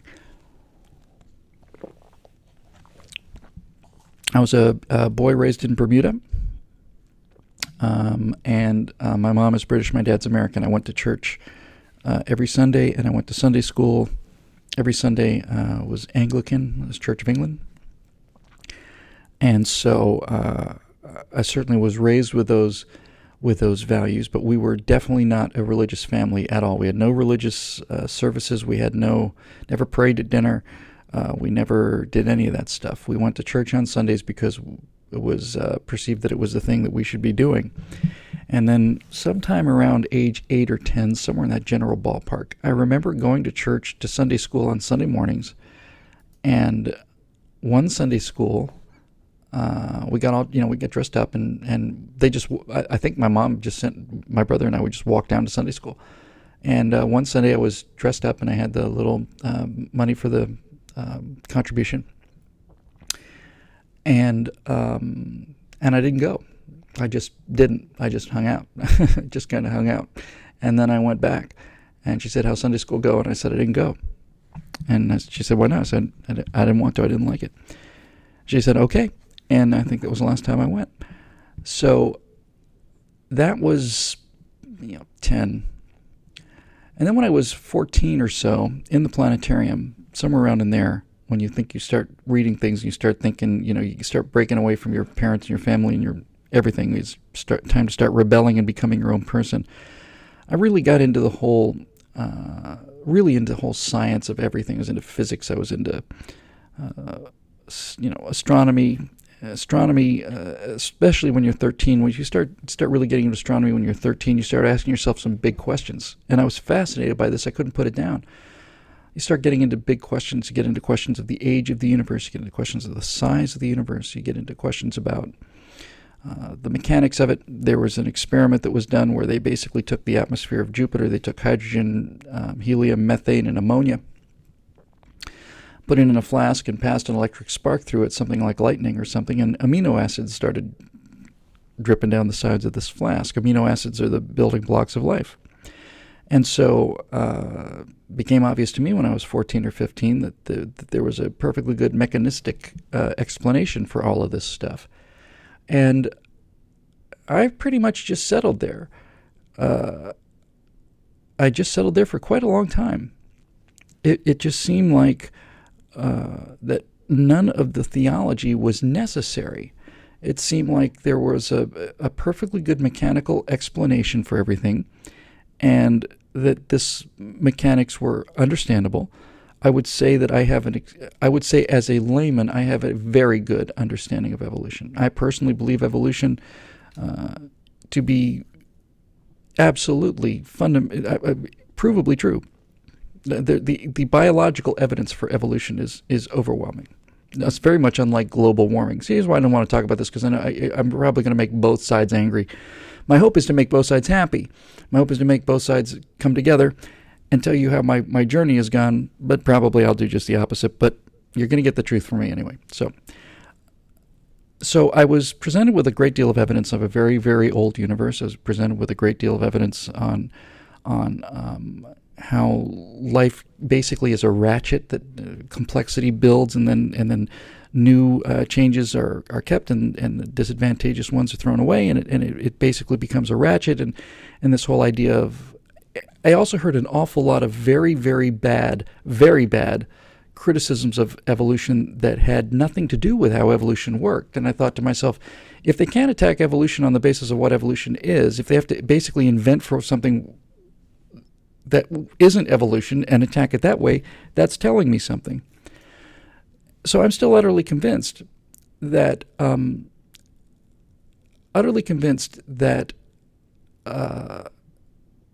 is how life works. I'm utterly convinced of that. I'm utterly convinced of an old universe. If I'm getting to the point here, so you're just going to have to let me do a little backstory, because this is the issue, right? This is the big issue. If there is, in fact, a creator of the universe, then the creator of this universe has given us the ability to ask questions, interrogate nature through a number of different ways, and nature responds. And nature responds consistently. And when you look at things like redshift, and you look at age of the Earth and radiocarbon dating and all these other things, you find multiple independent paths that picture a universe that's about 14, 15 billion years old. I don't have any doubt about all of this. I'm utterly convinced that the universe is extremely old, that age is about right. I'm very convinced that evolution is the mechanism by which life evolves and changes on Earth, and has for billions of years here. And all of that was enough for me for a long time. It really was enough. It explained what needed to be explained to me, and I thought anything beyond that was just wishful thinking. People afraid of dying, and people looking for an explanation, or looking for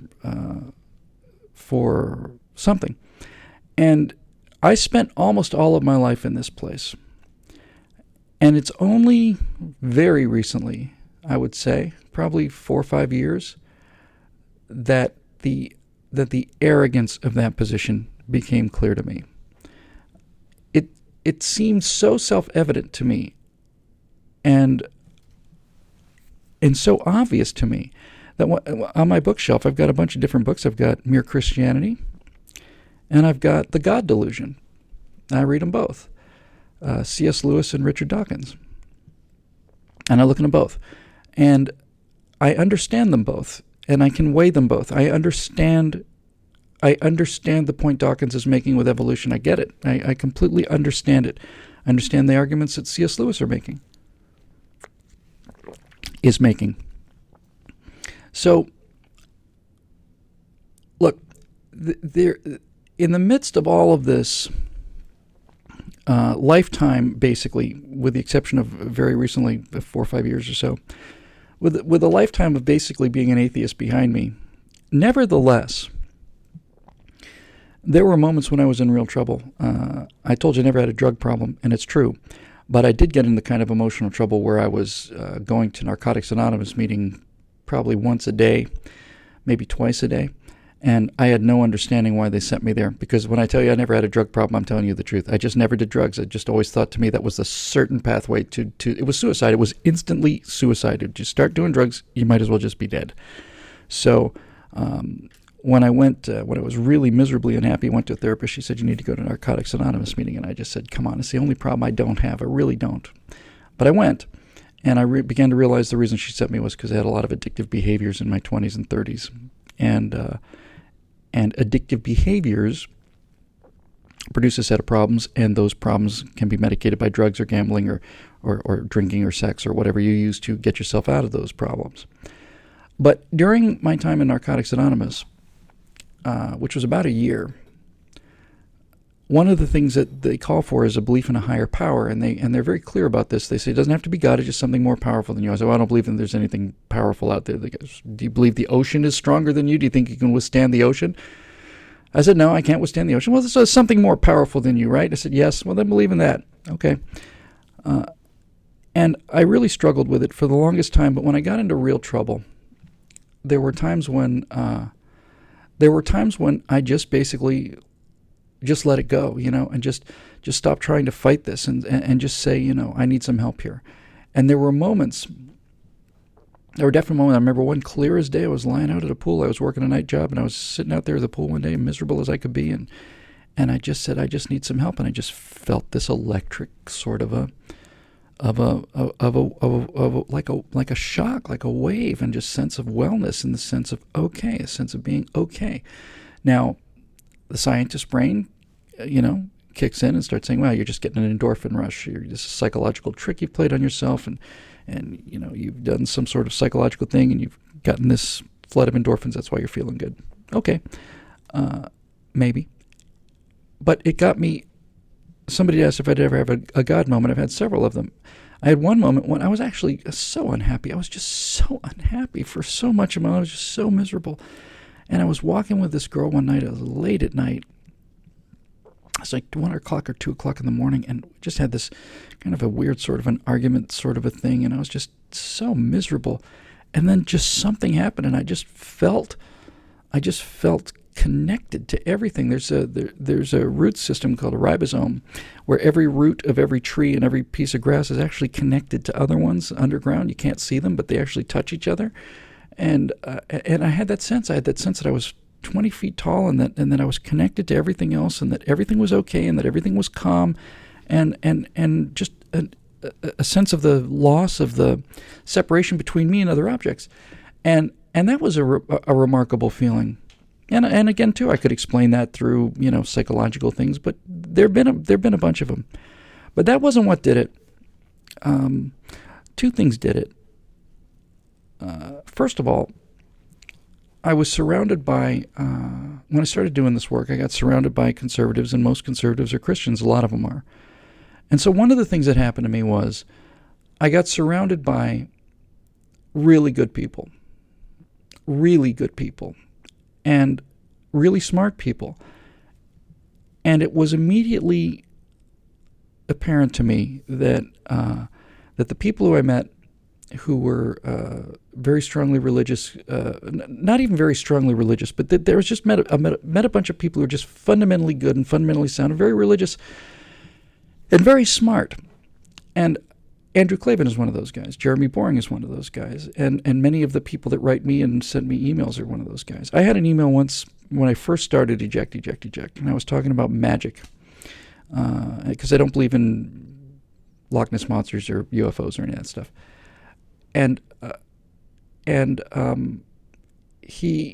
Somebody sent me an email and basically said, well, Bill,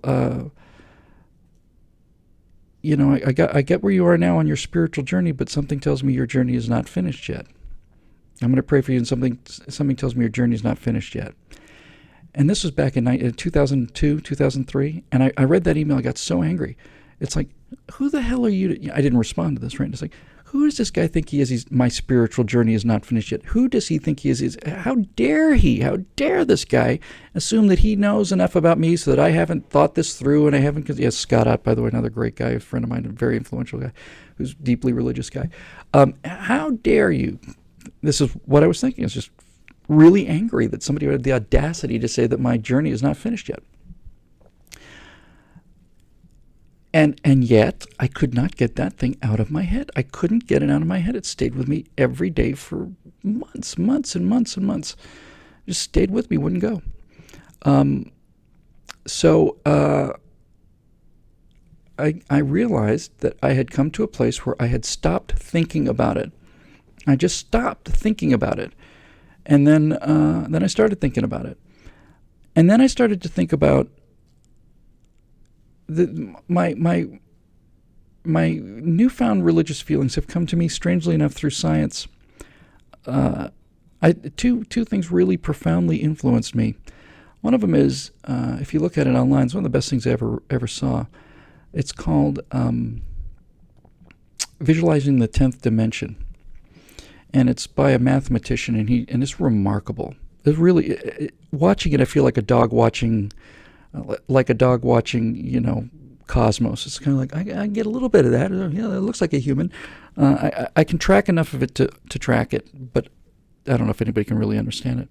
But basically, he was talking about 3-dimensional space, 2-dimensional space, 4-dimensional space, 5-dimensional space, all the way up to 11 dimensions, and how all these things work. And I had known from my astronomy days just how limited our sense of perception is, how small what a tiny little fraction of the total electromagnetic spectrum we're able to perceive, infinitesimally thin little sliver of the total amount of information out there. My experience with quantum physics has shown me that probability and possibilities are endless, that we presumably, at least in the way that we can at least grasp this, we're exchanging particles with other things that really were just a series of particles that are being exchanged as gravity particles, charge particles, all this other stuff. These are all imperfect models to get our little monkey brains to grasp some of these fundamental truths, which is a miraculous and huge achievement, by the way. So what started to happen to me was I began to realize the limitations of my perception. That was really the real breakthrough, was when it suddenly dawned on me that everything that seemed very clear to me and very mechanistic and cut and dried and straightforward, well, here's this and here's amino acids and here's all this other stuff. Once I got out of that sense of I've got it all figured out, then things really started to change for me.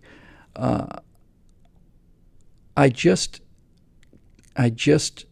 started to open my mind and think about these things. And what I came to realize was there is absolute evidence, mathematical evidence. You can set this experiment up. It's real that any number of things that happen where you, on the quantum level, where you make an observation, the act of observing it changes the result. If you pass a light through a couple of different slits, it'll behave one way, but if you set up a camera to record it, it will behave someplace else. It's astonishing. It's astonishing how that is true, that the observer influences the reality. This is not up for discussion in quantum physics. And so, since the observer influences the reality, influences the outcome, particles may go spinning off into other sides of the universe, and once you check the charge on one, the other one automatically has to develop the opposite charge. Now, this is very, very difficult to explain. I certainly don't have time to explain it here because it's so counterintuitive. But the essence of quantum is magical. It really is just astonishing, really. And then if you get into this idea that the universe consists of 11 dimensions, of which we live in, which we can ponder 3.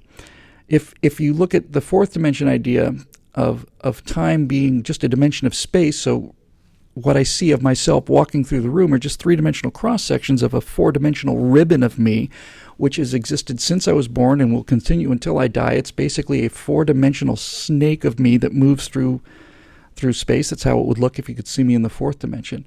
All of these things start to come together and begin to make me realize that my perception, not just mine, every human, including Richard Dawkins' perception, is so astonishingly limited.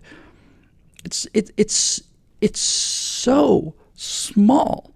It's so small what we can see. It's so small what we can sense. It's so small what our instrumentation can sense.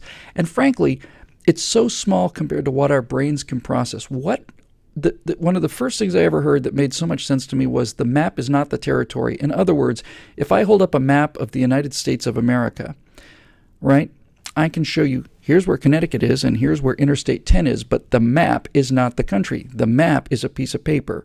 The country consists of trillions of individual particles of sand and dust and birds and snakes. And the map is not the territory. And so what I'm beginning to realize is that all of this stuff that we talk about is the map. The reality of it is as much more complex beyond our models as actual America is compared to a map of America. A map of America is a trillionth, 100 trillionth of the complexity of what the reality is. So I began to realize that if observing reality changes reality, then that would mean that the more acute the observer is, the more the reality is changed. Can I imagine a more intelligent person than me? Yes. Can I imagine a more intelligent species than humanity? Yes. Can I imagine an intelligence that is so great that it literally changes the reality of the universe? I absolutely can. I was never willing to do that before. And so what I'm beginning to find is that all of the things that I just took for granted, I'm beginning to see what a small little box I lived in. And that opened my heart to a number of things. And so now I get to the second part of it, because the first part of it was my head, was getting around what I thought was the boundaries of science, and getting to the point where you realize just how small a picture this all is. Because frankly, folks, this is a piece of this is gray jelly the size of a cantaloupe, and it's very impressive for what it does. But I can imagine intelligence is far, far, far greater than this. And if those intelligences and those minds and those capabilities are that much greater, then who puts a limit on their power? Maybe there is. Maybe there is. And the second thing that really changed me was I was doing a pre-flight on. I did a afterburner about this. I was doing a pre-flight on my airplane one day with my dear friend Dana, who I think is watching this. Hi, Dana. And we bought this airplane together, Dana and I. And one day we were out at Santa Monica Airport, and we were doing the pre-flight, and I'm looking up under the engine cowling, and I see a little piece of, like branch, like a twig. And I look up there and I thought, oh God, somebody's made a bird nest up there. We haven't flown the plane in a while. So I look up and I reach up and I can feel the nest, and it was built on top of the engine. I really couldn't see it, but I could feel it. And very, very carefully, I pulled this nest out of the thing, and sitting there in the nest was a little fledgling, just one, a little bird. And I think I got pictures here. I'm not going to waste a lot of time trying to find them, but I think I got them. And so what are we going to do? Well, we're not going to go flying I'm not just going to throw this bird in the garbage, right? That's just not going to happen. So what we did, Dana and I, was we decided to cancel our flight here. I got a couple pictures for you. Just give me 1 second to pull them over.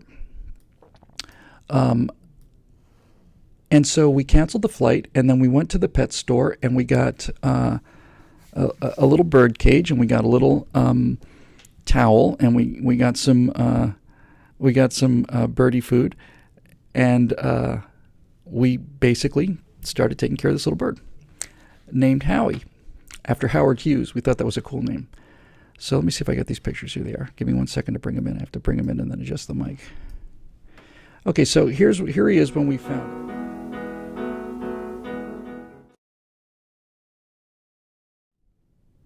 That's Howie. That's when we found him up there in the plane. That's how big he was. He was kind of a cool little bird, a kind of a punked out little thing. He's got his bitchin' little, his faux hawk there. And I'll show you another picture here because I fed him. Dana and I hand fed him for a week. We just fed him every hour for a week by hand. Just put a little syringe. I tried to get a syringe in his mouth. I couldn't do it. Dana went and put it down there, and the guy just went nuts. So after a week, here's what Howie looked like.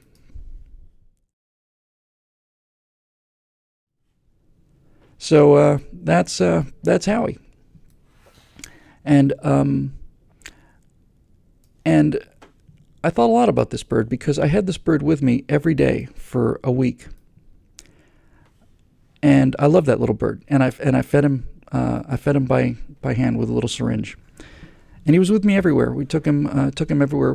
Took him to work. I'd write afterburners in the office with Howie there, and he was my bird. And eventually, we took him out to there's a wildlife rehabilitation center out in Malibu. We drove him out there in the car, and I kept him in the car because I wanted to see this place. So I went in. I said, "Hey, I've got a little bird that we found." And by the way, I'd grown up under this myth. Apparently, it's not a myth. Apparently, it's not true. Rather, I'd always grown up and said, if you touch a bird, if you touch a bird's nest or whatever, then the mother will never feed them again, and they'll just starve. That's what I was operating under. Apparently, that's not true at all. If I'd had any sense, if I'd known any better, I just would have left him up there, and his mother would have taken care of him, and he would have flown off. But so if you do find a bird, put him back in the nest. The mom will come back. This business about once the human scent is on them, they'll never talk to them again. Not true.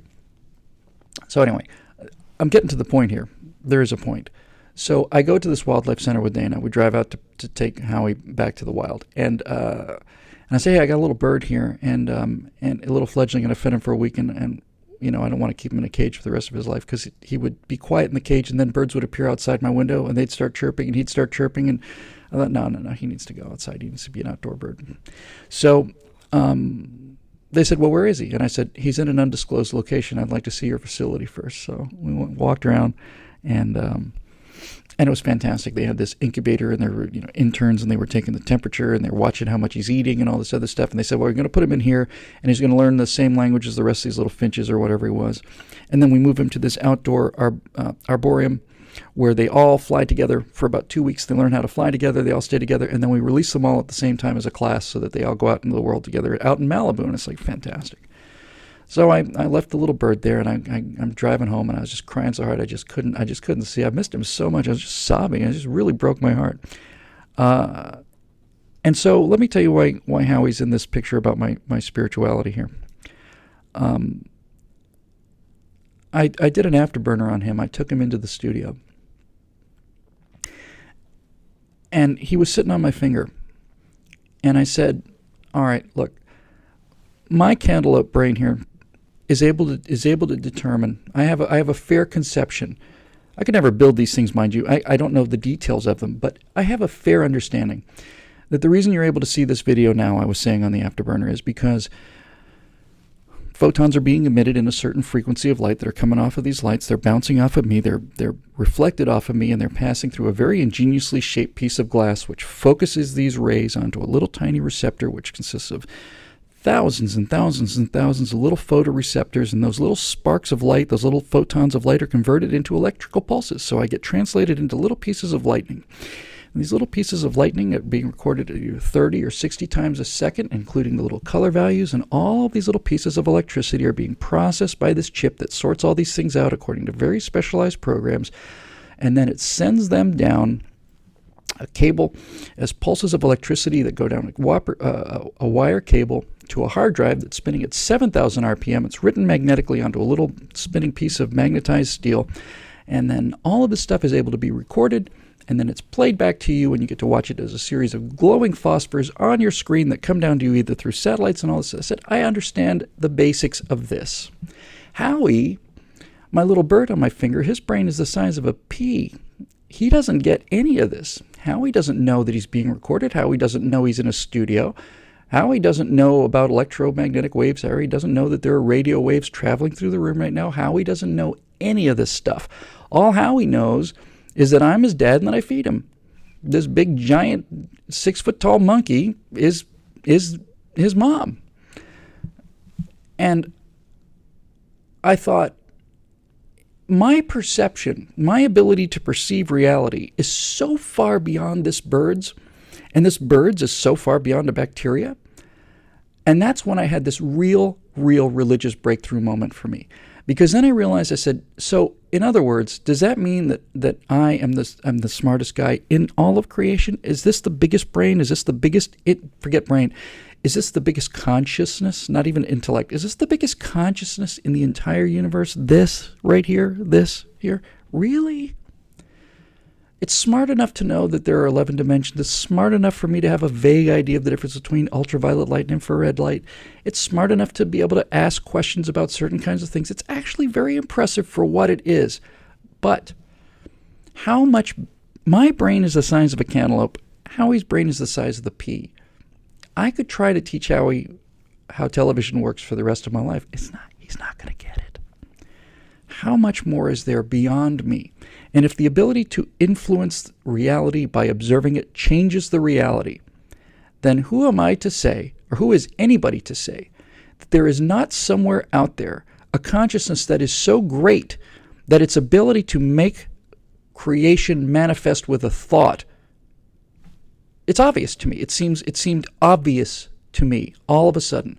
And that's how science and a little bird got me to the place where I am today, which is a place where it seems actually almost inevitable that there is a consciousness or many consciousnesses, but I suspect probably one, that is capable of doing this. Because if you go back to that 4-dimensional model of time and 11-dimensional models of time, what you basically get is you don't get time is not real. Physicists have a real problem with time. When you get down to the hardcore of physics, time doesn't make any sense.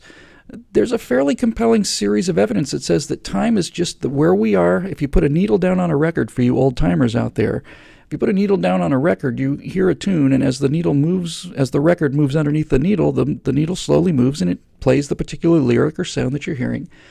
But if you ask somebody what part of that groove is more real than any other part, there is no part that's more real than any other part. It's the only part where the needle is now. And you can put that needle back there 1,000 times and play it again. I believe that's how the universe is built. I don't believe in destiny in the way that traditionally people believe in destiny. I believe the universe is always been there, will always be there. It's constructed. It's one thing in time, and that it's all built. It's built. Start to finish, it's there. That doesn't mean I'm a prisoner of destiny. I still have free choice because my free choice was built into the construction of this thing at the beginning. This is very, very difficult to understand, but we've all got these cantaloupes. And so I've come to a place where I've come to realize that the existence of God is not only possible, but the more I think about it, it becomes more and more likely. And then you start asking yourself the big questions in terms of what really matters in terms of life, in terms of your life. We have a very limited time on this earth, and we got to make it count. And so when I hang out with people who are happy, I like being around those people. And when I hang out with people who aren't happy, I don't like being around those people. So since my brain released its arrogant position that I had everything all figured out because of what happened inside a flask in a laboratory someplace, once I accepted the possibility, scientifically, that this was all real, or possible, anyway possible. Not, I don't know, but possible. Then I started asking myself some very important questions. What kind of person do I want to be? Who do I want to be like? Who do I want to be with? My Christian friends are just better people than my atheist friends. They behave better. They live happier lives. They do best things for people. They're just better people on every way. And I have to tell you too, my limited experience has been that I've had some chance to go up and spend some time in Salt Lake and stuff, and I've been to a couple of other people's homes. Mormons are the best people I've ever met. They're just spectacular. I'm not saying they're better than Christians or better than any other. They're just, as a group that I've met, I've never met such decent, happy, kind, friendly people. And it's true for so many of these things. It's not just Mormons, just generally people People who have these beliefs do better things, and I certainly could spend 2 hours alone on how those values are built into American society and how much I love this freedom in this society and how all of these things are based on these fundamental values. So the fact of the matter is, folks, I just don't know. I don't know. I have a part of my brain that is very skeptical about supernatural events, but there's also a part of my brain that recognizes the limits of my perception. And every single day, I become more and more open to the idea that we are about, that it is the height of arrogance to say there is no God. There's just, scientifically seems to me to be an incredibly arrogant place to be. And that's where I was for most of my life. So turns out that person, whoever you were who sent me my email, you were absolutely right. My journey continues. And I do know that there are moments that I've had recently where I had something really wonderful happen to me, and I had just basically spent 4 weeks just kind of grooving on it, and I realized I hadn't shown any gratitude for it, and I just for some reason just got down on my knees and thanked God for this tremendous blessing, and I just felt this rush. Did I connect to a higher being? I don't know. I don't know. I just don't know. I feel like I did. But I'll tell you one thing. Here's what I will tell you. I'm glad I did it, because whether or not I did, it was the right thing to do morally, and it was the right thing to do internally and personally. People who believe that their lives are people who are filled with a sense of, this is one thing I think I find most remarkable about religious people, is a constant sense of gratitude just for being alive. People who pray over every meal, bless this food. People are aware of things. They're filled with a gratitude, and gratitude is what so many of us are missing in this world today. And it's, as we used to say in Narcotics Anonymous, folks, you can't be ungrateful and unhappy at the same time. I'm sorry, grateful and unhappy. You can't be grateful and unhappy at the same time. So that's where I am.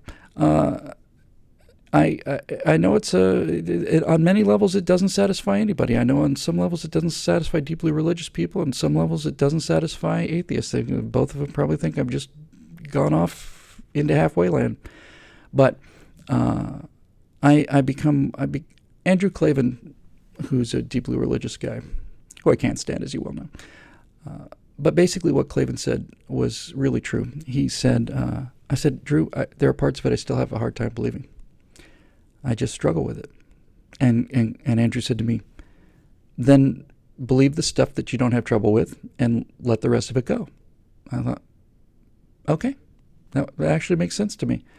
And as I do that, and as I get less and less entrenched and more open, it becomes easier and easier and easier. And I really do, I really have come to believe that and seen some evidence that there are forces that take action in our lives that are beyond my power to explain. So I feel like I'm getting there, and it's a long journey, and it's not over. But that's the honest truth. No varnish and and nothing held back. I do feel those moments when I do feel those moments when I get down on my knees and are thankful for the things that mean so much to me, that I feel connected and better and happier and so I do it. And I don't know what else to say about that. That's about as personal as it gets, I guess. But I really genuinely every day I feel like I get a little bit closer to this place of acceptance and happiness, and I find more and more reasons for it to be true, not just comfortable. Anyway, that's the long story. I'm going to take one more. Because I know a couple people have been asking about this, and then we'll do our word for the day real quick, and then we're going to call it a day, because this show's already 2 hours and 10 minutes long, something like that, right? Yeah, coming up on 2. Let's see here. Jennifer Kearns-Lechner says, a couple of TSLs ago, you were interrupted by a text message that apparently knocked the wind out of you. What was the message about? I can answer that in a question. Yeah, I'm going to have to save the other one. I'll just answer that one. Sometimes, excuse me. 2 hours, this get a little tiresome. Sometimes there's a couple people that have my phone number. And a couple times I'll get texts during the Stratosphere Lounge. And in the beginning, I was getting them from my friend Dana, who was saying, "We can't hear you. Your sound is not working." So that was useful, and I decided to keep those on too. But starting about, I don't know, 6-7 weeks ago, something like that, I occasionally get text messages from a friend who watches the show, and I actually get pictures. So I'll tell you the story behind this real quick. I'm wearing. First of all, you got to check out my bitchin' T-shirt here. Hang on a second. Hang on. Okay, so this is my T-shirt that says "I survived Point Break Live," and that's a guy with a surfboard and stuff. Point Break Live is a show that was on in L.A., still on in L.A., and you may have seen the movie Point Break. Point Break is a thriller, kind of an action cop movie with Keanu Reeves and Patrick Swayze, and there's skydiving and there's surfing. It's a cop chasing surfers. There are a bunch of surfers that are holding up banks, and Keanu Reeves decides to join him, and he kind of becomes part of this surfer culture and pop culture and all this other stuff. I think I got another picture for you here somewhere. So there's a show in L.A. called Point Break Live. And basically, the genius of this is they take this gigantic movie, which is a gigantic action film, and they do the show, they do all of Point Break on a tiny, tiny, tiny, tiny, tiny, tiny, tiny little stage in Hollywood. And I got to find one picture of it here. I know I've got some. Hang on a second. Here it is. Give me 1 second. I'll pick a good one. So they have a skydiving scene in the movie. They have a scene on the beach. They got all these surfers. They got all this other stuff. And so how do they do a great live show like Point Break? How do they do that live? Well, they're just really, really innovative. Hang on a sec. Where'd I put it? I got it here somewhere. Give me 1 second. Here it is. Here it is. Here's a scene from Point Break Live featuring our very own Jeremy Boring. Bring it here. Here we go. So as you can see, they do the skydiving scene by hanging a couple of cables from the roof. So these people are actually doing a skydiving scene on a tiny little stage. And they do the whole film this way. What's even best about Point Break Live is the person, the reason Jeremy's on stage there, he's on the left there, he's kind of a blur.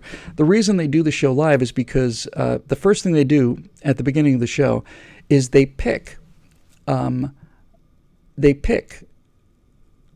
person from the audience to go up there and be the Keanu Reeves character. And that woman down below who's holding up the arm there, she's got a series of cue cards, and the person from the audience reads Keanu Reeves' lines, and everybody else performs to it. So when they do the skydiving scene, they hook them up to a harness, and there's all of them together, and there's, and it's just, and when there's a bank robbing scene, the guys come through the front of the room and they're firing off caps, and then at the end there's a giant scene with the surfing, and they squirt water in your face, and you get soaking wet, and you can buy this kit. They give you this little kit at the beginning of the show, which consists of a raincoat, and it's fantastic, and money. They give you a little paper money to give the robbers when they come in. So it's just a lot of fun.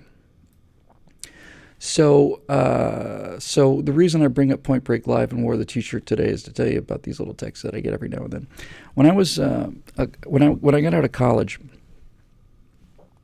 I was right in college. I went to an audition for a play at Gainesville Little Theater, and as it turns out, the first show I ever saw when I was working at the Miami Planetarium was a show called You Can't Take It With You, which is a great comedy. It was written, I think, in the 30s. It made a great movie.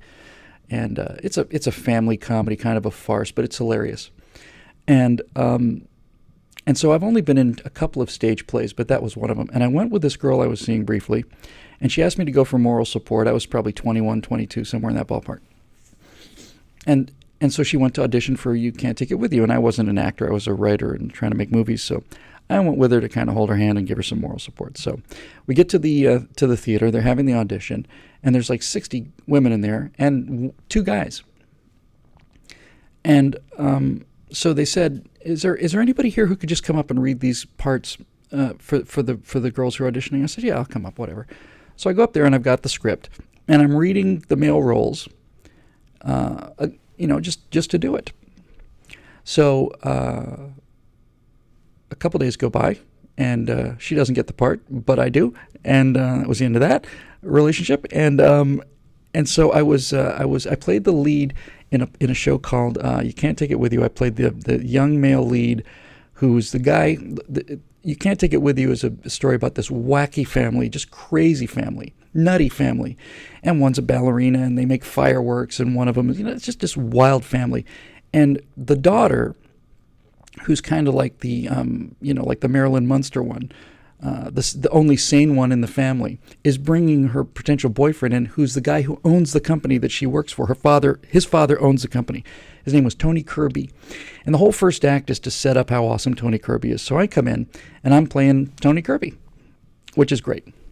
So the reason that these texts keep pulling me over to the side there and either make me smile or make me run off the rails, somebody was in that show with me a long, long time ago, and they got a hold of the Stratosphere Lounge. So there's a scene in the play, where FBI agents raid this house, and everybody is looking for, I forget what the heck it is, some kind of document or some kind of license or something like this. And we're all supposed to run through the set and pull open these drawers looking for things. And my job was to go over to this dressing room, like a desk, and pull open this desk drawer, and I think I said something like, "I've got it," or something like this. So this person who found the Stratosphere Lounge 20 years ago was the stage manager on the show, and and what she used to do one day, I went to open this practical jokes on a live show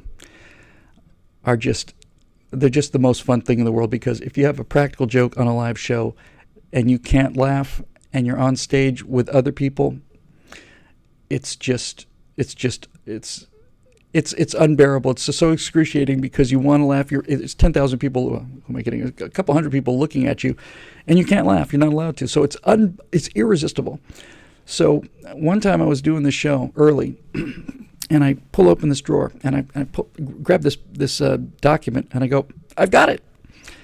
And what the stage manager had done was she had taped a centerfold on the bottom of the desk.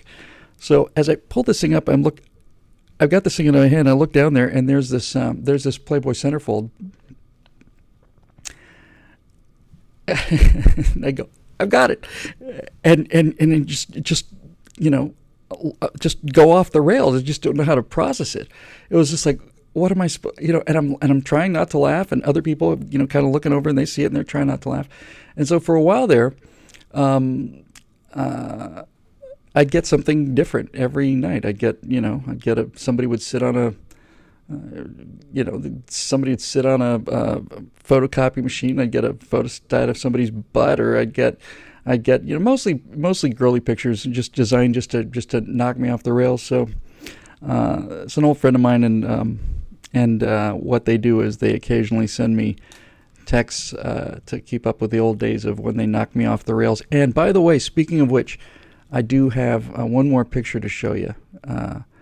This is me right around the time of You Can't Take It With You. That was so much fun, and I have to tell you, these are kind of the high points of my Stratosphere Lounge show. When these things come through, I'm just like, I don't know, it just makes my day. Let's see, I think here it is. Here we go. Hang on a sec. So let me see. Yep. Okay. Now brace yourselves, folks. This is me in college, right around the time of playing Tony Kirby in "You Can't Take It With You."